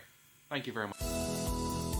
Reduce your risk of viral illnesses like the flu and coronavirus. Wash your hands frequently with soap and water. Cover your nose and mouth when coughing with a tissue and dispose of it. Avoid close contact with anyone with a cold or flu-like symptoms. If you become ill, please visit your doctor or the nearest health center and share your travel history. The flu and coronavirus can kill. Let's protect each other. A message from the Ministry of Health and Wellness.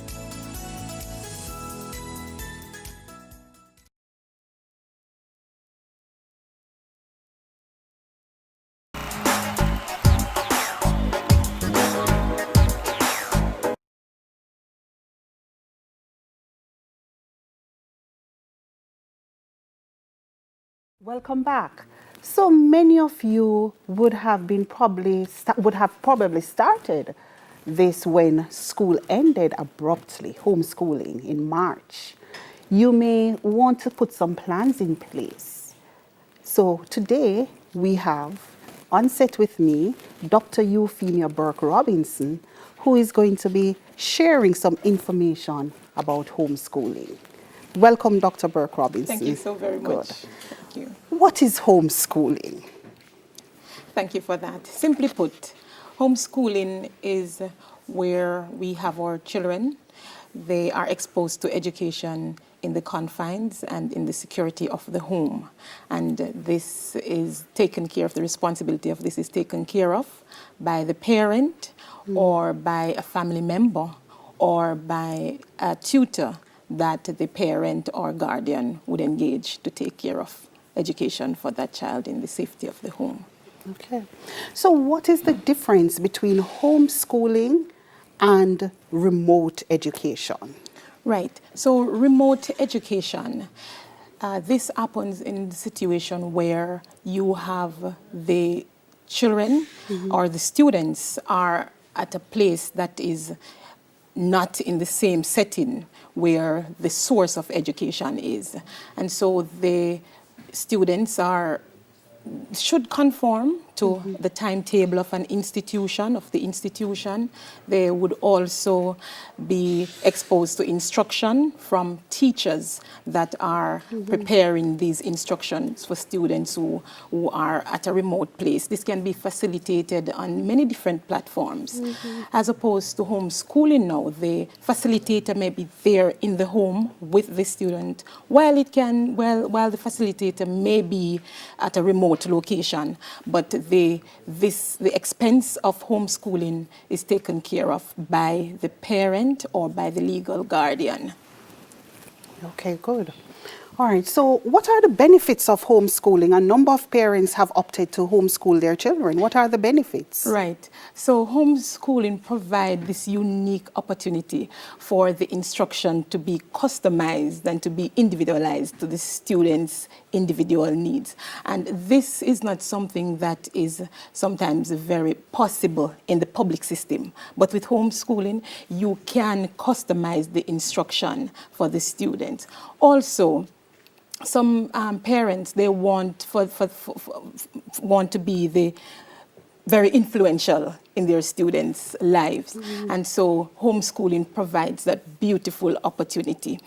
Also, some parents, they want to practice their own religious rites, and so homeschooling provides that opportunity where the children and parents and those who involve can get a chance to practice these religious practices. And in addition to that, it can be a very economic experience depending on the reference point that we are making reference to. So it has a number of benefits, and individual parents choose to homeschool for a variety of different reasons. And especially now, as we are faced with this pandemic, it is a beautiful option that parents can subscribe to.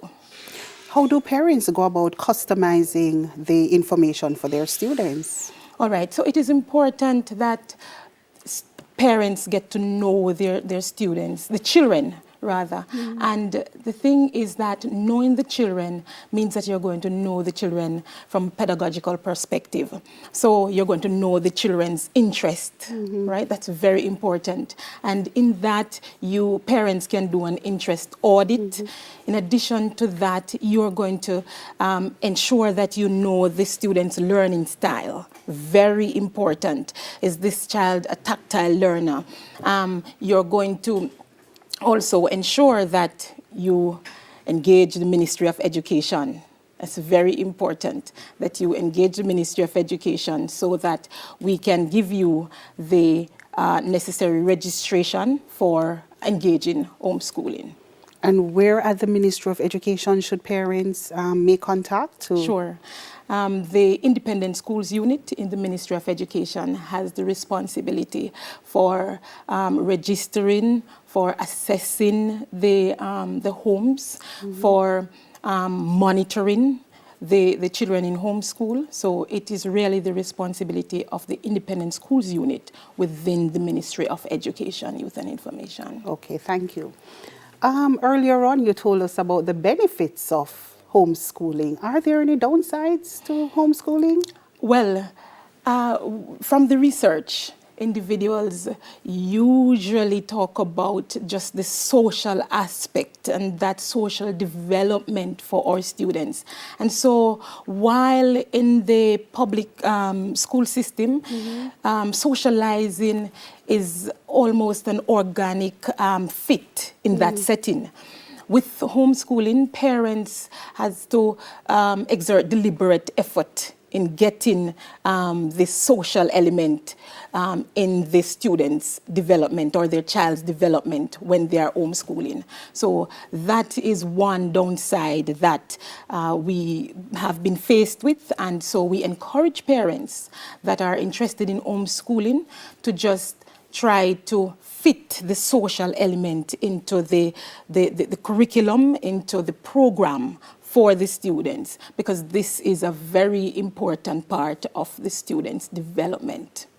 And how can parents, any recommendations, do you have any recommendations for parents as to how they could actually include the social aspect that is considered a downside? Right. So there are other, currently, we have a homeschool association, and so these parents, they come together from time to time, and they have sports days, so they fit this into the program. Also, parents can plan trips with the neighbors, and so these are trips that can be planned that will cause the children to be exposed to different activities where they get to play. And simply put, they can have play dates. The children, they can plan play dates with their children, and also other family members, cousins, and so they can have them engage in play time, in trips, family trips, in different activities that they can get this element in.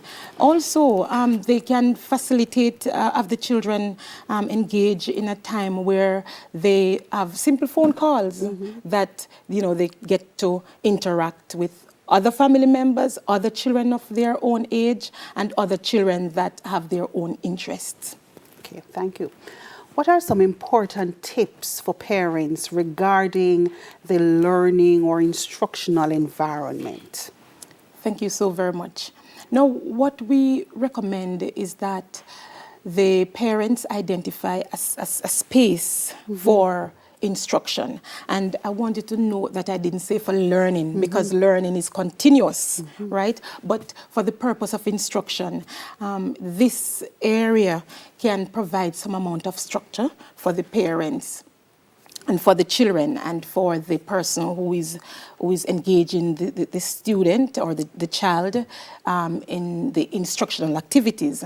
So we advise that a secure, a structured area is identified. And we want to ensure that there is a comfortable desk and a comfortable chair for the student, because remember that the student or the child will be there for an extended period. So you want to ensure that the child is comfortable. In addition to that, you want to ensure that it is properly ventilated. That is important, and that there is proper lighting.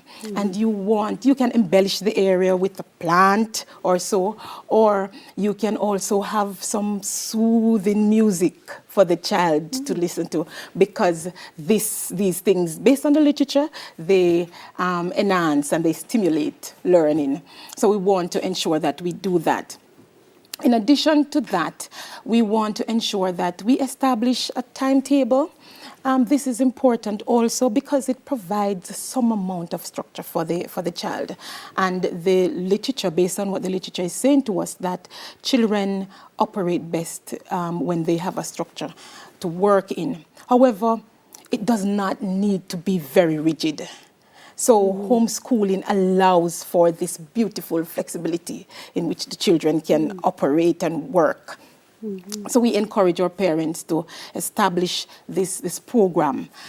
We also encourage our parents to allow the students to contribute or to help with the decision making as it relates to the timetabling and the subjects that they want to do, because when they have their own input in this, then they are better immersed in the engagement, and so they will enjoy it better. And when they are invested in this way, they get most from the experience.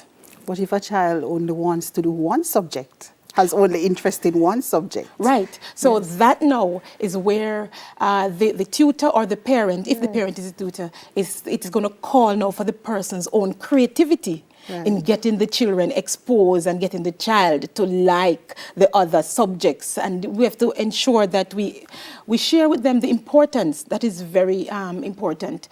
Have the children know the importance of this subject. Right? And so if it is that the child wants to delay this subject or this topic, then homeschooling allows for that. The child might not be interested in this topic or the subject at this time. And so homeschooling allows for that flexibility where you can push it back, because remember, as we said, it is customized to the child's interest and to different goals and aims. So you'd want to push it back, and at the same time you'd want to continue to talk to the child about the importance of just getting this subject in the program, but you can push it back because of the flexibility that is allowed. Awesome. Very interesting. Yes. Thank you. And I can see probably why a number of parents have opted for homeschooling. But what are some important tips that you could share with our parents as it relates to records maintenance? Very critical. Yes. That I'm happy for that. That is very important, because you may have parents who may want to, in the future, have the child immersed in the public system or even in the independent school system after homeschooling. So it is very important. Now, we ask that parents establish a portfolio, and this portfolio will capture samples of students' work. Some students are engaged in artwork and other variety of things. We want for the parents to establish this portfolio. In addition to that, we want for the parents to put in this portfolio samples of assessment activities that the child, the student, may have completed or may have attempted. And in addition to that, we also ask parents to establish a file for the child or the children who are in homeschool. This is important because you want to document all the communications from the Ministry of Education, Youth and Information.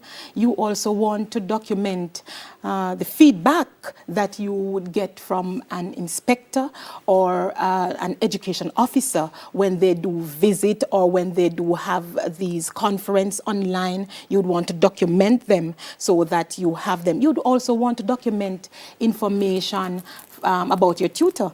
You would want to document the qualification. Your tutor will certainly come with some recommendations. You'd want to document those. So we ask that you keep these documented, because if it is that you want for the child to be immersed in the public system, you would want these documents to be submitted to the institution that will allow for ease of entrance in the public system. Okay, you alluded to portfolio. Yes. Do you provide guidelines for the development of this portfolio? Yes. When it is that we register our homeschools, we have an interview session, we have a monitoring session by the education officer or the inspector from the independent schools unit. And so at that time, we provide information about the maintenance of this portfolio, the maintenance of the file, and how it is that you continue to put things in the file as you move along, as the child is exposed to the different subject area, as the child is exposed to different topics within a subject, then you'd want to put those in. And this information is provided by our inspectors and also by the officer from the independent schools unit who will do those monitoring visits. So I'm a parent and I have opted to homeschool my child. Right. Just briefly walk me through the process. I have just taken a decision that, with this pandemic, I am not going to be exposing my children. I want to homeschool them. Just walk me through that process. All right. So you may approach the Ministry of Education and specifically the Independent Schools Unit. Where is that located? It is in the Eros Circles office, and it is in Building 1, first floor. Right. And so we will provide you with our application form and our other documents that speaks to the different things that you need to provide the unit with. And so once you would have done that and you would have completed, what we do, we analyze the application, we assess it, and then we communicate to the parents to say that, yes, it is adequate. And so after that, we set up and we schedule an interview with the parent. And after completing the interview, then we issue a document to say that, yes, you would have satisfied the requirements for homeschooling. And so following that, now we continue with monitoring. So that relationship is formed. Relationship is formed. You are assigned to an assistant registrar who you can make contact to in the independent schools unit. Okay, thank you for that. What are some important tips for tutors, parents, regarding lesson instructions? Okay, thank you for that. Now, it is important that, as we established before, that the parents or the tutor gets the chance to know the student, so that you can engage in what we call meaningful planning. Very important. And in planning instructions or learning episodes for our students, you would want to ensure that you set learning objectives or learning goals. And having set those learning objectives or learning goals, what you'd want to do is to design activities that the students or the child will be exposed to in order to achieve these objectives. And once it is that you would have taken the child through these activities, then you would want to assess. I must have you know that assessment should be ongoing, because you want to see if it is that these objectives are met. And so the objectives and the instruction, the activity and the assessment, they are to be so aligned so that at the end of the episode, you can make a judgment, you can make a decision as to how to move forward. You may want to reteach the topic, you may want to teach aspects of the specific topic, or you may want to move on to the following topic. So it is important. What you want to ensure also is that you do not always, you're not always over the child. You give the child some space, you know, so that the child can work sometimes unsupervised, and the child gets a chance to develop discipline in how to get assessment and task done. So it is important that you do that. As it relates to instructions also, that should be aligned with the timetable. You want to make sure that you follow the timetable. As we said, not very rigidly, because you want to have that flexibility. And when the tutor or the parent, when they do this purposeful planning, it will call for and it will allow for creativity, and that is something that is very important in homeschool, because you want to ensure that the experience is engaging, and also very important, you may also want to include elements of play in the engagement. You would also want to include games, so that the experience can be exciting, and the children or the child will find it useful, and will learn, and will want to come back tomorrow to homeschool. What about tips for children? You have some children who were in the regular system and now they're homeschooled. You know, what about tips for them? All right. What we recommend for our children is that they have an organized way and an organized approach to homeschool. So they need to get out of the pajamas in the morning, very important, and get ready, you know, so that they get the frame of mind. Also, they want to establish their own timetable, because that will help them to you know, factor in the element of discipline in just getting through the instruction, and making use of their what we call contact time. We also encourage them to be disciplined about the approach, so that you know that now, because they're going to be on their many devices, you may have somebody who wants to text them or WhatsApp them. They must resist the urge to respond to some of these in their structured time. And it is important for them to acknowledge and to make use now of the social interaction and the social times that they will have. You know, we also want to encourage them to ensure that they plan ahead and prepare for their session, just as though they were in a physical brick and mortar situation. Have their tools, you know, so be ready, be alert, and have your tools, so that when you are ready to be engaged, you know, you have all your tools, just like when you are in another school setting. So it requires some amount of discipline. Discipline is important, very important. It's important that our students in homeschool, they are disciplined, because they want to also, you know, experience this sense of achievement when they, because of their own discipline, they get through what they ought to get through. Any recommendations re their non-contact time? Anything that you would recommend that they could do in that time? Yes, that is a good time for them to socialize. Very important. And then some other things, like some hobbies that they would want to get into their own schedule. That is the time. So some of our children, they can use this time to play. It's a good time to play. And this play we're talking about now is play outside of instruction. It's a game that they want to play, you know, and things that they want to do. They can go shopping with their parents, you know. They can do, you know, adventurous things. They can go take pictures of places, you know. All of these are the things they can fit into that time that is not a scheduled time. That may be challenging, you know, Dr. Burke Robinson, because our Generation Z students are digital natives. So how do we combat that? How do we encourage them to ensure that they're engaging in some form of physical activity?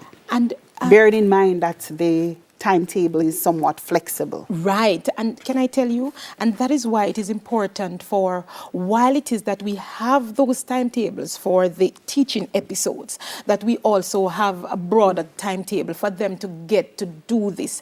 In addition to that, it's important for our parents to fit it in and to plan for it so that the children get to benefit from all of these different activities. So parents must be deliberate about the physical aspect of the development. It must be interspersed with the teaching episodes, because you don't want to create another problem with having the children just, being inside, sitting, and just engage in the teaching episode. You want to get them out, encourage them to get out and plan it. Parents must plan it and plan for it. So it must be a deliberate effort. inclusion. Very much so. Okay, with me has been Dr. Euphemia Burke-Robinson. Quite engaging. Homeschooling is happening, quite a number of parents. And so if you have any questions or any concerns, you can feed this through our social media pages, and you can make contact with the Independent Schools Unit, which is located at National Heroes Circle, Ministry of Education, Youth and Information. Sure. Thank you so much, Dr. Euphemia Burke-Robinson. You're most welcome, and it was a pleasure being here. Thank you.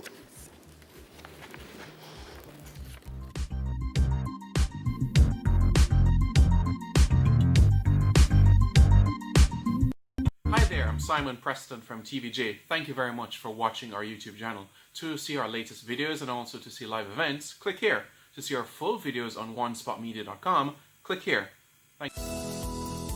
Reduce your risk of viral illnesses like the flu and coronavirus. Wash your hands frequently with soap and water. Cover your nose and mouth when coughing with a tissue and dispose of it.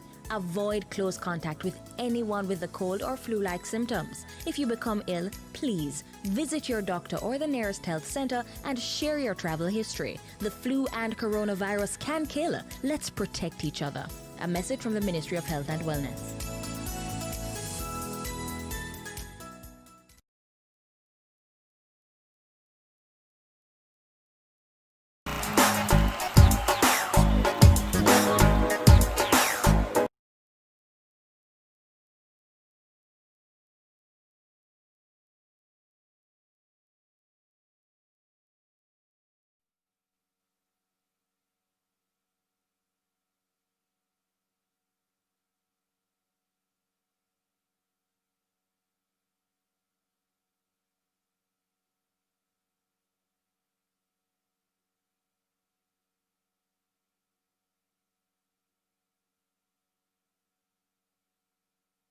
Hi there, I'm Simon Preston from TVJ. Thank you very much for watching our YouTube channel.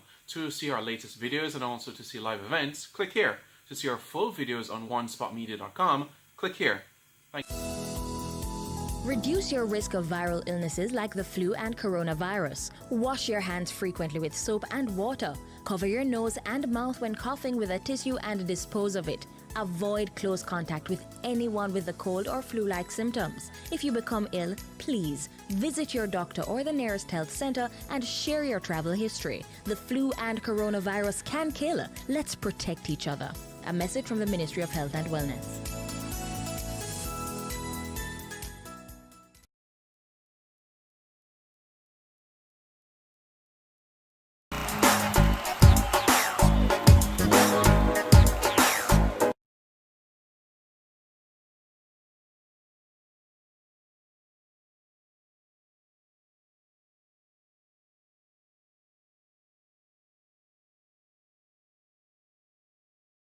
COVID-19 tip.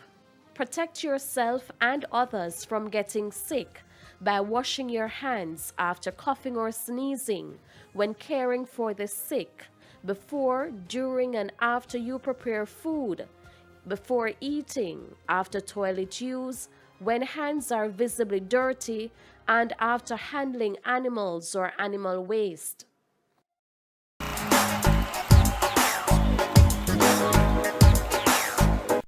Hi there, I'm Simon Preston from TVJ. Thank you very much for watching our YouTube channel. To see our latest videos and also to see live events, click here. To see our full videos on onespotmedia.com, click here. Thank you very much. Hi Miss Brown! Miss! You ready for the online class? Me say Miss me the online already, you know? Me say Miss, me just a wait until the rest of people then come at school. Yes! Say you not see me? Then Miss look how long me spread out on the line. Now you may wait for the come on for the thinking what them call is Zin. Yeah, Miss you ever see me? Yes, my friend them say they go there on the line too. Yes. No teacher. Teacher me have me book and me pencil and me reading book and me spelling books and me maths book. Serious. Okay. See, you don't see me yet. Wait man. The internet must be slower. Me soon come in on the line. Me the panny already, but you soon see me. You soon see me virtual. You gonna see me virtual on the line. Alright. Over and out. Hey! Each other starts. I will tell you something about line, you know. But, big boy, where are you? You not got school. Come off the line, where are the big boy? No, me now come off of the line because the government bring in what implementation said. When you are a child, you must stay home and do online class. And a demi on the line, I wait until teacher come in on the Zoom. No, not that they mean, big boy. All you mean that? Listen me, line. Me no know no other line. They say they're going to have online class. And me a wait for Miss Brown to come teach me online. Big boy, I want to on internet the online. Okay. You serious? Jesus Christ. And you know, and I want easy task to go on this line, you know. Me a go come off. Hey, me a go dead. Hey, me think say the line and then did that talk. Over and out. Eat your heart out.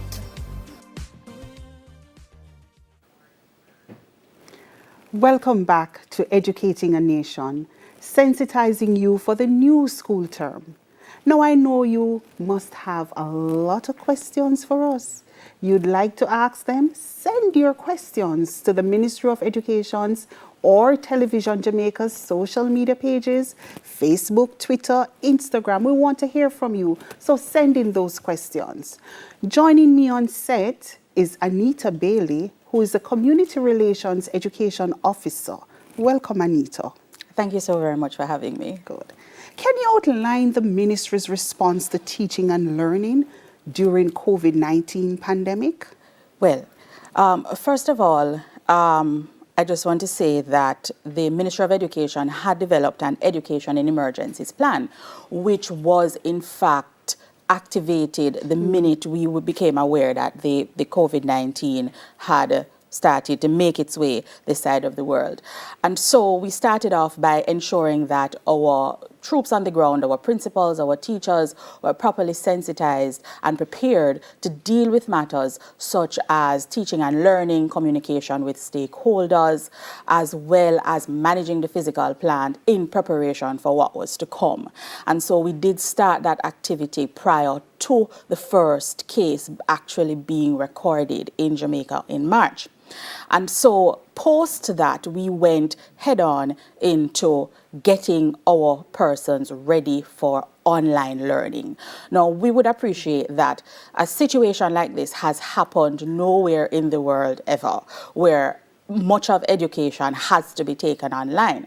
And so one would expect that we would prepare our teachers and our school leaders to be able to manage such situations. So in collaboration with the Jamaica Teaching Council and other stakeholders, we have done extensive training with our teachers, extensive training rather with our school leaders through the National College for Educational Leadership. And so that is where we started, preparing the system to manage the pandemic and to ensure that teaching and learning continued as best as possible. We were, however, not obtuse to the fact that we did have students who had very little access to or no access to internet. And so online learning was quite difficult for those individuals. And so we ventured into the realm of electronic learning models. We had our radio programs, and we engaged quite a number of radio stations and television stations. Many persons would have seen on TVJ with Schools Not Out. That really helped. We also engaged the technological providers to provide data plans for teachers and for students, as well as data-free access to certain educational platforms. When that was done, we went further.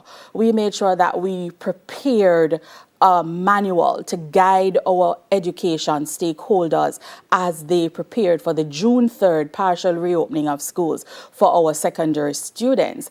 And the preparation continues. Currently, we have the Ministry of Education is rolling out the learning management system, and we have over 200,000 students who have currently signed on to make sure that they were prepared for start of school today.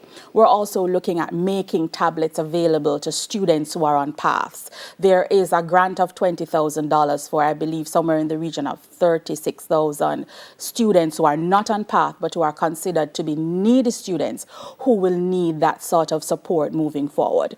We have developed a learning app that the students can use. There's the Educate Jamaica, the Educate website that has a plethora of information for our students and our teachers and our parents to be able to access information.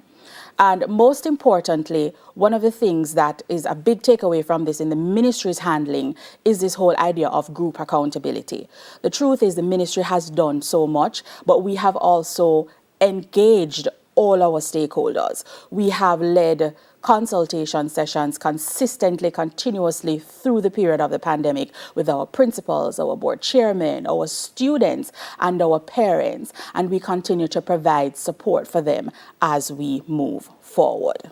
So it's a comprehensive response. Yes, it's a comprehensive response that goes even as far as taking into consideration things like provision of e-books for all levels of the system. And of course, where students are unable to access the internet, we do have printing facilities and the printing of learning kits so students can still work from home. We don't want any child at all to be left out of the teaching and learning. Awesome. The pandemic has thrown the Jamaican education system, particularly students and teachers, into the center of the rather unfamiliar online learning landscape. How would you suggest students maximize this space? Well, it's very important for students to first look at it as an opportunity. I think if we begin to start thinking that this may end soon and hoping for the end, it may become difficult. We have to start looking at a mindset change. And I spoke about group accountability before, and every single stakeholder being a part of this conversation. Whole communities, not just the ministry, parents, teachers, not just the teachers either, but principals. It has to be a collaborative effort in order for students to maximize this. So we have to provide them with the support. And the students must, of course, have an openness to working within this new space that they've never done before at such a wide breadth. As it relates to preparing for utilizing the online learning platforms, what steps can students take and how can parents support them? All right, a good friend of mine, principal, she always says prior preparation prevents poor performance. And that's something that we have to take into consideration. Everyone has to take into consideration. The first thing, students, we have to prepare ourselves mentally. And so even before you go onto that online learning space, whether you're a primary school student or a secondary school student or a tertiary level school student, independent school, it is important for you to prepare your mindset to understand that this is what is happening now, and this is what must be addressed. Then you can look into setting very clear goals. What is it that you want as a student to accomplish from this? What is it that you hope? A strategy is set your grades. So you're doing chemistry in 5th form. What grade do you want? At the beginning of the year, set your grade. This is my goal. I want to achieve a grade 1. And this is what I'm going to do to work. So set those clear, manageable goals. Then, of course, you want to ensure that you minimize distraction. That's important. The internet is notorious for being, it's infamous for being, it has a sea of distractions, and students can sometimes get lost in that. So you want to make sure that you minimize those distractions. You also want to make sure that you create a sense of normalcy. And this is where parents can come in. Most adults in getting accustomed to meeting virtually have created for themselves virtual meeting spaces in their home. So it's important for parents to work with their children to create that little space, a space that has a little bit of greenery. They have their stationery and, I mean, uniforms, anything to create the normalcy. You know, we're not saying that you have to put on your uniform. I mean, however, if that is what is going to make you feel like you're at school, then it's important for you to create that in order to be able to surmount some of these challenges. Thank you so much. What are some of the major challenges you foresee students undergoing as it relates to online learning? You know, immediately we think of social isolation, diminished accountability. Yeah. What are some? Well, you said them. Social isolation, diminished accountability, a great amount of distraction sometimes, which we spoke about. You also have to think that there are students who do not have access to the internet, and they have poor access to the internet. So one of the first things that we have to ensure, parents, get in touch with your school. If you haven't heard, you must have a number for your school. You must have an email address for your school. Every school has an email address, a Ministry of Education email address.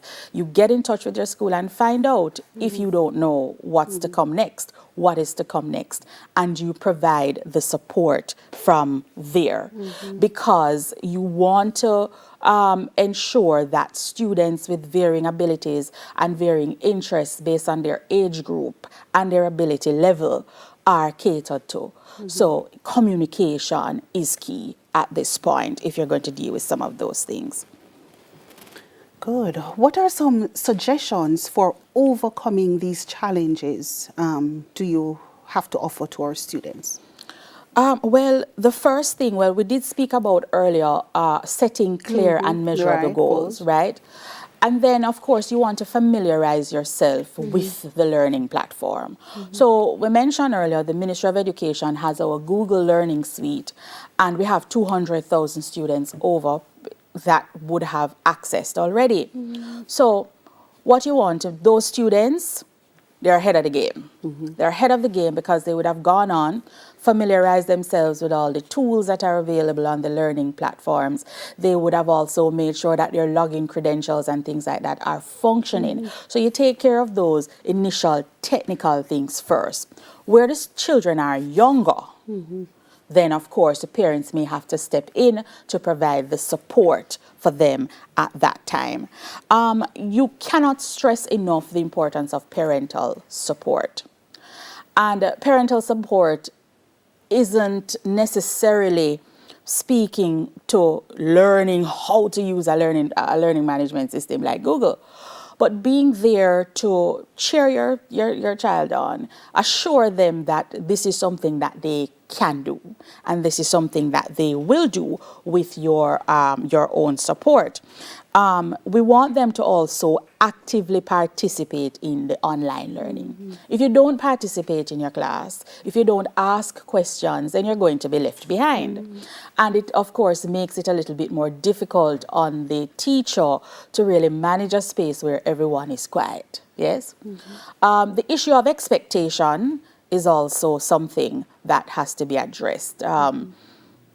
Teachers will set clear guidelines for operating within the learning space. And if it is to be successful as a classroom environment, then of course we encourage our students to adhere to some of these expectations. And of course also to participate in setting some of these expectations. Creating social groups. We spoke about social isolation earlier. That is a real issue. So the idea of learning communities really being focused on professionals is something that we may want to look at chucking through the window, because now our children, our students should be able to create learning communities and social groups where they can interact and work together. Okay, awesome. As part of the National Standards Curriculum, the Ministry of Education, Youth and Information emphasizes developing learners which are guided by the 4 C's: creativity, collaboration, communication, and critical thinking. Those are the 4 C's. Would you say that this is an opportune time for students to really delve deeply in developing these critical skills that are needed for the 21st century and beyond? Well, the fact of the matter is they really have no choice. And Jamaica boasts one of the most advanced. I mean, we do have our challenges, and we admit that, but Jamaica boasts an education system that is enviable across the world. And so one would appreciate that even prior to this experience, this new context, teachers would have been working with students to develop some of these skills, the critical thinking, creativity, and all of those things. So it's not about should they, it's about they are going to have to now really activate those skills. Awesome, good. Because those skills are needed not just for the 21st century, but beyond. And yes, far beyond and right now. Yes. What role does communication and collaboration play in students managing the online learning? Those actually play very critical roles. I mean, on any given day, communication is essential to who we are and what we do.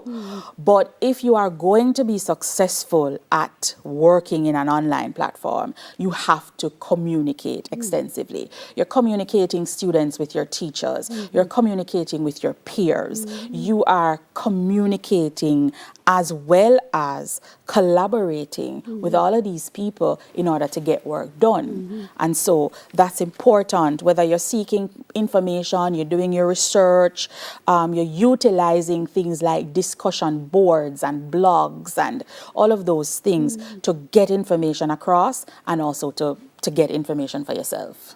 You mentioned collaboration, and I know that group activities will be done. Right. That may be a challenge for the online space. Any suggestions for students? Well, that's a challenge even before online space. But, I want to say, though, that the online space makes group collaboration a little bit easier because when teachers set very clear and measurable outcomes, then what you find is that, and then they can direct students to exactly where it is that they need to go to get that information, because information is so easily accessible. Applications and tools to put information together is so readily accessible, then you find that it becomes a little bit easier. But again, consistent engagement. Students have to make sure that they are willing to go beyond what is expected. That's one of the first things we spoke about earlier. You know, Ms. Bailey, what avenues are available for students to utilize their critical thinking and creativity? There are a plethora, a plethora. If you can think about it, there's an application for it. You want to fall asleep at night? There's an application that can play you some sounds and you fall asleep, right? So if students, we are no longer existing in a space where a student has to get permission to take a laptop to school or to take a phone to school to use, to learn. We're existing in a space now where that is learning. And so there are many different websites, many different applications, virtual labs. They can create content, they can create videos, and it's a lot easier than what you or I would even think it is. We also, as teachers and parents, we need to empower our students to walk into that because they already know what to do, you know. They already know what to do, and they do it so well and so easily, with such ease, that it is simply a matter of directing them to taking care of these things, looking at creating videos, sharing content from different sources. You can do your labs online in virtual labs. So that's a big space that they can take advantage of. Information is literally a click away. And they're digital natives, so they are digital natives, right?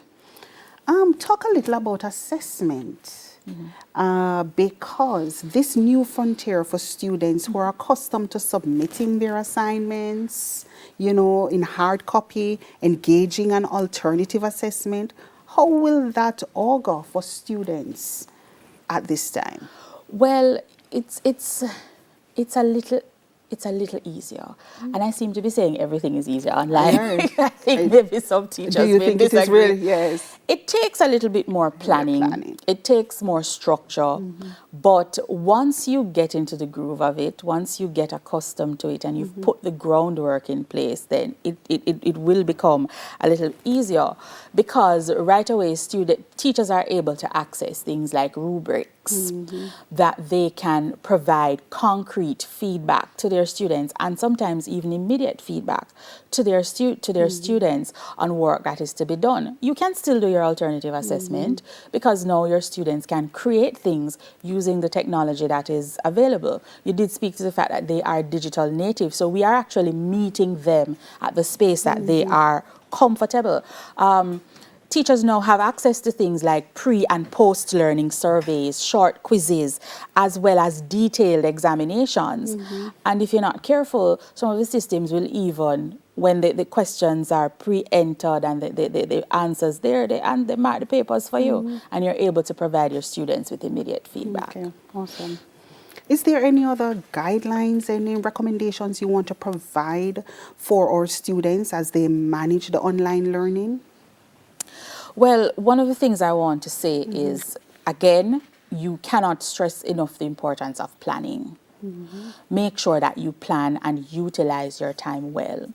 There are students who will fall prey to a lack of motivation, but once you have a clear idea that this is what I want to do, and you have a support system, so it's important to establish support systems. Whether as a student, your support system is your parent, or your support student is your classmates rather.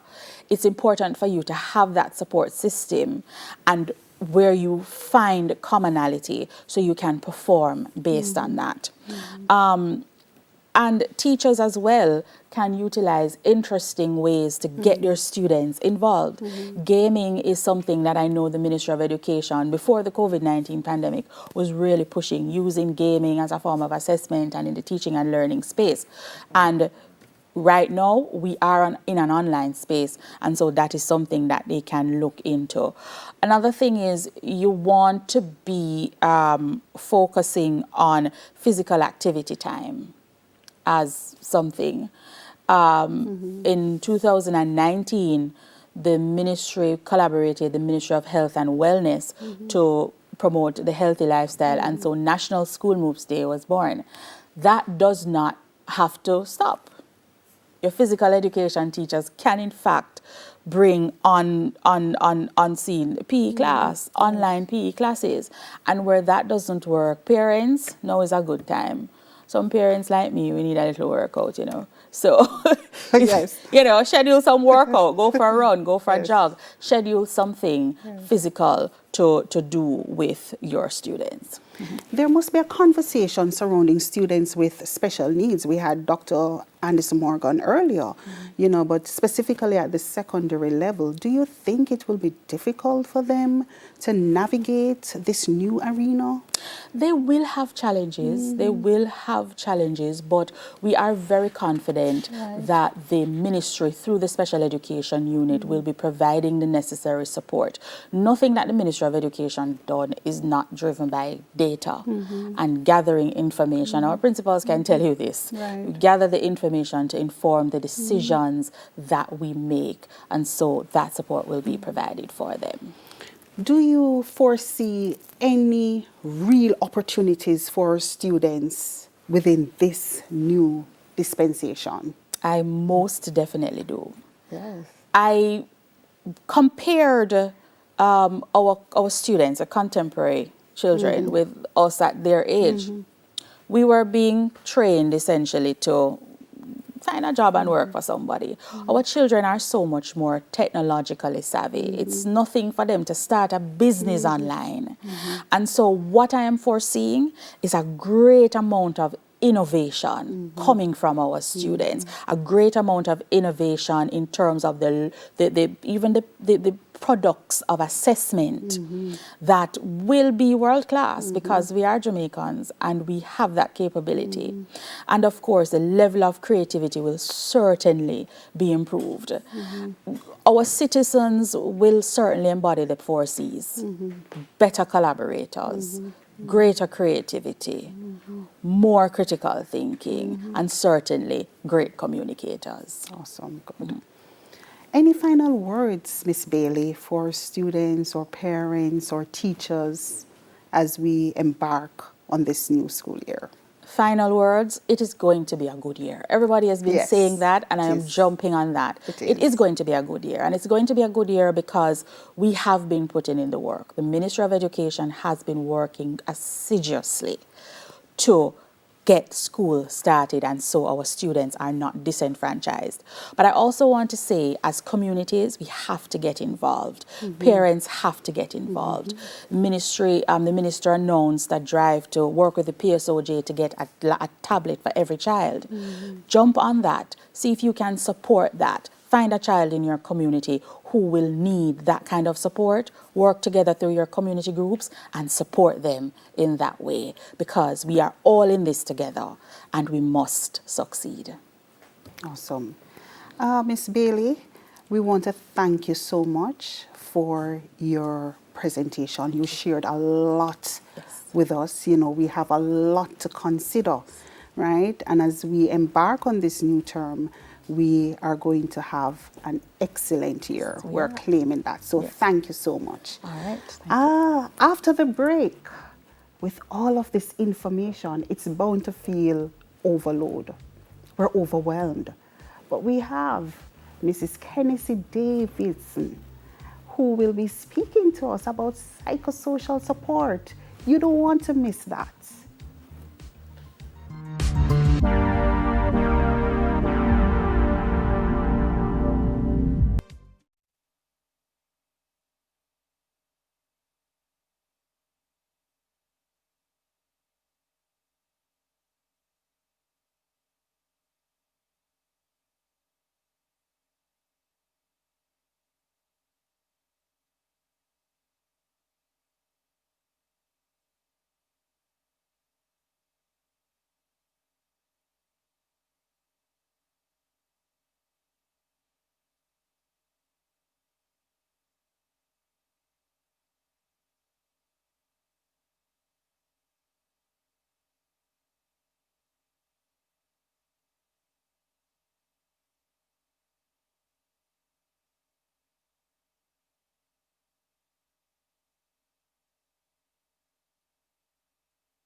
No question.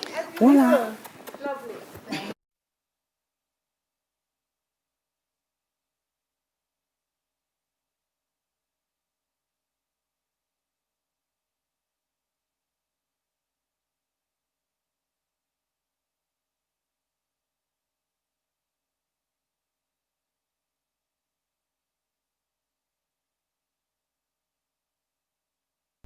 Hi there, I'm Simon Preston from TVJ. Thank you very much for watching our YouTube channel. To see our latest videos and also to see live events, click here. To see our full videos on onespotmedia.com, click here. Thank you.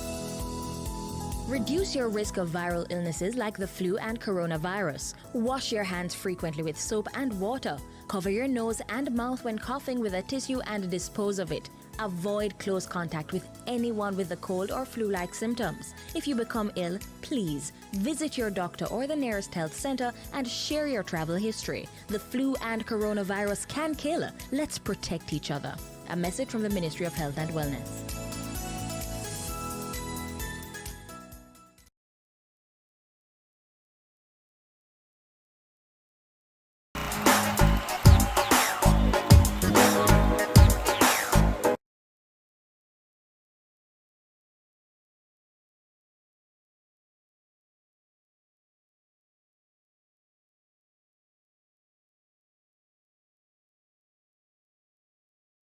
COVID-19 tip. Protect yourself and others from getting sick by washing your hands after coughing or sneezing, when caring for the sick, before, during, and after you prepare food, before eating, after toilet use, when hands are visibly dirty, and after handling animals or animal waste.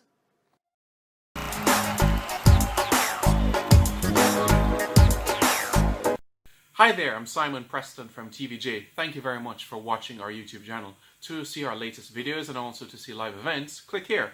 To see our full videos on onespotmedia.com, click here. Thank you very much. Reduce your risk of viral illnesses like the flu and coronavirus. Wash your hands frequently with soap and water. Cover your nose and mouth when coughing with a tissue and dispose of it. Avoid close contact with anyone with a cold or flu-like symptoms. It has been a lot of information for back to school and how we should handle it. All this information may begin to weigh on us and we may feel overwhelmed, but we have Mrs. Kennedy Davidson, who is a senior guidance and counseling education officer, and she's going to give us some advice as to how we're going to relieve ourselves as we go through this pandemic. Kennedy, earlier on, I told them to write down this word, psychosocial support. You're here to guide us through. What is psychosocial? Well, Shireen, I'm very sure that your audience would have written that word down because it's a word that is being used not just in our education circles. However, it's all over. Whether you're on the play field, you're in the supermarket, you hear people talking about, I need some psychosocial support. This psychosocial thing getting me down. But today we want to spend a little time just to look at it from a very basic level that even our toddlers can have a better appreciation and understanding of what we talk about when we speak to psychosocial. Of course, psychosocial would involve anything that relates to affecting the mind and the environment around us. What is it around us? What are those variables that will present a condition that affects the way we think and therefore the way we behave? And so the Ministry of Education, Youth and Information wants Jamaica to be very clear that it is not a word that one needs to be afraid of, but we ought to embrace it because it affects everything we do every day. You will see somebody on the street who is very angry and undertakes. And then you will say, did he just do that? Oh, yes, he did. Should you stop him or her to say, why would you do that? You might not like the answers.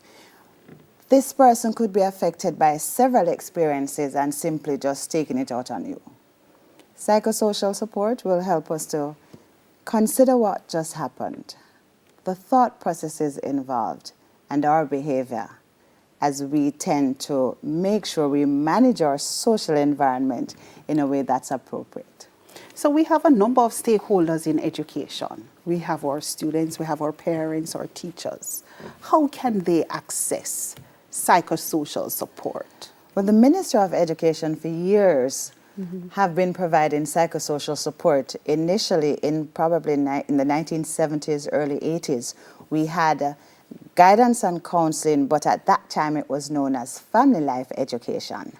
We expanded on that when we had the HIV/AIDS pandemic to now include health. And so it became health and family life education, all operating through the guidance and counseling unit. We have had additional stakeholders. We have had our faith-based organizations that continue to provide counseling and guidance, because guidance is different from counseling. Guidance are those activities that are more geared at preventing situations. And the counseling is now helping you through the situations should they occur. So for years, the Ministry of Education would have established a very good psychosocial support. So you have, for an example, there's child guidance clinics. They provide psychosocial support as well. So the Ministry of Health and Wellness has its own team of persons providing psychosocial support.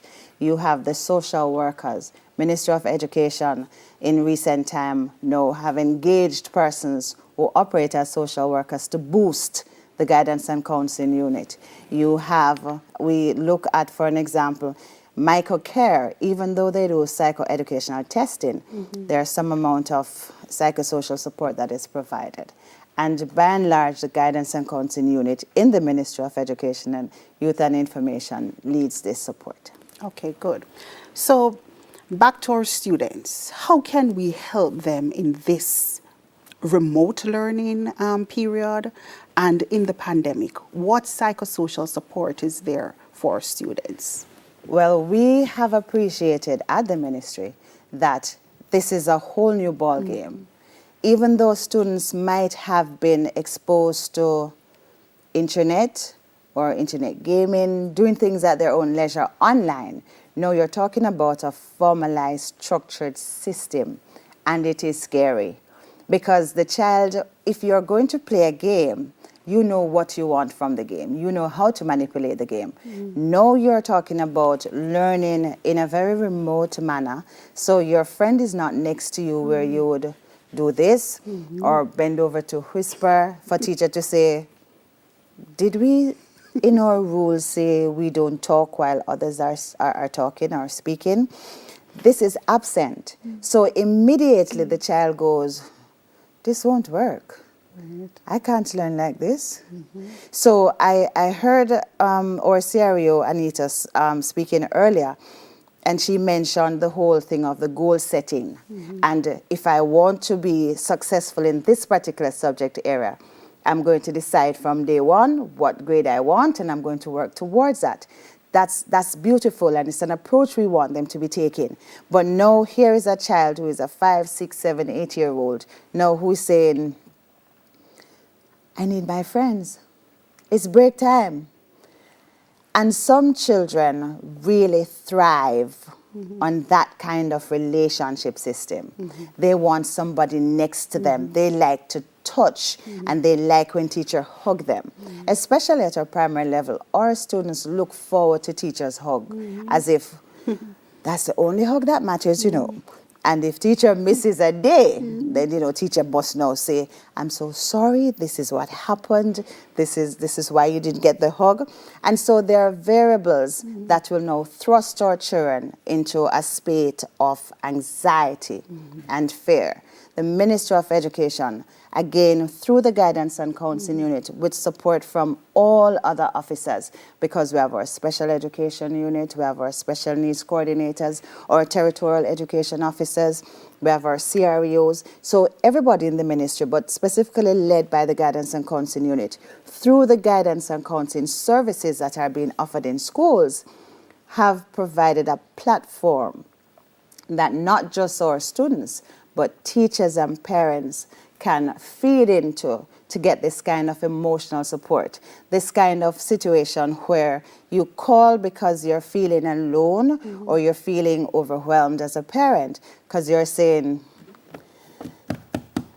I know there's COVID, I know the numbers have increased, I know it's a pandemic, but this child needs to go to school, not in this house, because I cannot manage.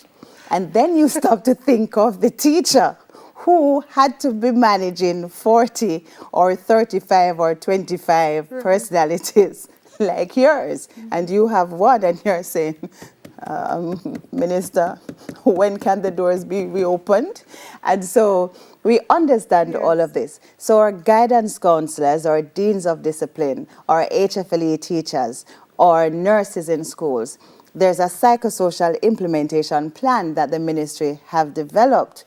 It's developed and has been shared with schools. And schools are now sending into the ministry their schedule of activities because parents need support. Teachers need support. The students need support. And sometimes we tend to forget, because we're so immersed into helping, that teachers are also parents. And so they are just as concerned as the parent who lives next door. And so the guidance counselors will facilitate psychosocial sessions, sessions to motivate, sessions that speak to our emotional status, sessions that provide practical strategies as how we manage not just ourselves, but manage ourselves in such a way that, you know, we can be that kind of support for our children. Because, like they say in aviation, you put your oxygen mask on first before you try to help anybody else. If you don't have oxygen, you can't be helping anybody. So our adults need to be supported, that they can know. The parents can, okay, so it's not so terrible then. We can do this. Okay. And so you're better able to say to your child, let's talk about your fear, because you would have dealt with your own. Okay, good. So I'm a student, I'm anxious, I'm fearful, I don't have my friends. You know, I like to be in the physical space, to be motivated, to do well in school. But I want my friends, right? You alluded to a platform. Where is this platform, and how can students access this platform for them to share their anxiety, their fears? Through the guidance and counseling services in our schools, for those schools with guidance and counseling services, the students have access. The guidance counselors have already set up in their comprehensive guidance and counseling programs sessions for our students and for parents and other stakeholders. Those schools without the services of a guidance counselor, a unique situation the ministry is now looking at seriously, and has done something to alleviate some of the fear in some of our schools, is that we're moving towards a cluster approach for those schools that have very small, their population is very, very small. But we appreciate that each child is important and each child needs this kind of support. So the ministry has already put in place cluster-based guidance counselors. The guidance counselors, the teachers, principals, we have our other organizations or other stakeholders who consistently support what we do. So they can call. The parents also have the National Parenting Support Commission that they can get help from as well. So nobody really is left alone. Our ministry has covered every stakeholder group in terms of psychosocial. The pastors, because we have, you know that the ministry for years have said to schools, the framework for psychosocial is the school-wide positive behavior intervention and support systems. And so through this support system, we now have regional school-wide positive behavior intervention systems, because these regional ones are really relevant to the regions, to the ministry's regional offices. So you have your social worker, your special needs coordinator, your community relations education officer, you have your HFLE coordinator. These are the persons, your guidance officers, your social workers, and this group is modeling what the ministry has asked schools to develop. And so whether there's a guidance counselor in place, there is the framework. So we have more than one group of stakeholders who can provide this kind of support. And this support is provided virtually? Virtually, and in some extreme circumstances, they have to be provided face-to-face, but adhering to the social distance guidelines. When you consider, for an example, you have the Child Protection and Family Services agencies. You have Ministry of Labor and Social Security. We liaise, we network with these persons. And so the ministry has a very wide reach. So although we speak to guidance counselors in schools and we speak to the Dean of Discipline in schools, we also have our external partners who form what we call the wraparound services for our students. And so that is why the psychosocial support is very accessible, because you don't necessarily have to call. You can call any of the ministry's regional offices. You can call your principal, you can call your teachers, because the ministry over time has engaged in training and empowering teachers and principals as well to respond to psychosocial needs.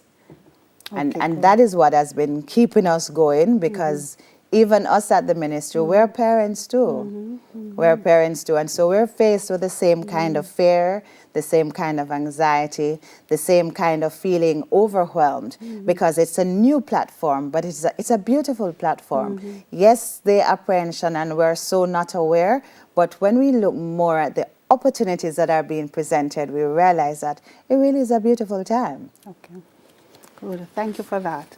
Now, so our parents are overwhelmed. Oh, yes. Yes.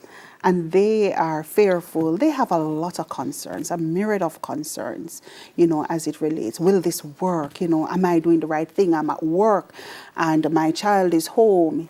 Is he logging on? Is he doing what he's supposed to do? What support can we offer to our parents who are going through this pandemic and online? Again, they can learning? call us at the Ministry of Education. They can call the National Parenting Support Commission. They can call parents from their schools because there are some schools in Jamaica with some very solid Parent Teachers Association. There's the National Parent Teachers Association of Jamaica as well. And you have even your neighbor next door. We have to get back to that place where we're not afraid to ask for help. And you ask the neighbor. So now we become more neighborly, each one taking care of the other, and you're calling on your neighbor to say, look, you have 4 boys. They're all now grown men. How did you manage? Because even though now we're saying it's online and parents might be at work, there's always a time when children were alone at home. During the summers, can we remember those days? The summers were very long. What did we do? Parents relied on community members to assist us. But just to say real quickly that some of the conditions that the parents have at this time, when they think about where the child is in terms of online learning, it's not even so much is the child logging on, because just in last week we got some reports from schools, because if you're going to be providing psychosocial support, we don't just get up and say, okay, let's do this, let's do this. We respond to needs. It's data driven, and so there's a needs based. So it's a process. It's a process, but we're getting in the needs. And one concern that came out of a particular region is that parents were now asking, what do I do? Because my child is saying to me, oh, at school we had different meals on different days, and at home we're getting the same thing. What is going on here? So now we're now you're looking at nutrition. You're looking at making a platform or putting sessions together to help parents to develop meals, to create meals that will attract these children. And then I said to the officer, it's interesting to hear children say, at school we got a variety. And now you understand that school is not just about 2 + 2 being equal to 4, but school is really that social playground, because now a child can appreciate. And interestingly enough, sometimes when they're at school, they complain about the food at school. But now they're home, they want the food at school. And so parents are saying, yes, I understand that the work is coming. I might not grasp all the concept, but I've already been told by principals and teachers that you can always call the school, you can call on your PTA, you can call on the older child. There are so many avenues that you can get help from, but nobody saw the one about the meal coming. So that one has taken us, and we're saying, beautiful. And so here again, Ministry of Health and Wellness will partner with the Ministry of Education through our health promoting schools to look at creating those meals that our children can enjoy. They're cost effective, cost efficient, and your children don't have to say, boy, meals are monotonous and going boring. back to school. Right. Yes, I want to be going back to school. Yes. So that's one thing. We also want to say to parents, you're never alone. Even if you think you're going out of your mind, because okay, so when I was going to school, in our Jamaican language, it was reading, writing, arithmetic. Now I'm hearing about math and formula. And parents, don't feel that this is strange or new. And even if you never got past first book, we are saying to you, you can do this. Call your schools, call the teachers. Even sit with your child. Schedule a time that your child will teach you what it is that he or she has been learning in school. And believe you me, psychosocial, simple. How we process what happens around us and how we respond or react. The ministry wants us to be responding, not reacting. And so an educated nation psychosocially is one that's going places. Thank you so much, Kennedy, for sharing with us. You know, as I said, psychosocial, that's a buzzword, and we are providing the necessary support for our stakeholders, our students, our parents, and our teachers. So your first point of contact should be your school. That's all for today. Join us tomorrow for more on educating a nation as we sensitize you for the new school term. Tomorrow, we will be looking at the Google Suite and navigating it, and we will be using the Google app. Till then, practice social distance. Wash your hands regularly and wear your mask. I am Shireen Stubbs. Take care.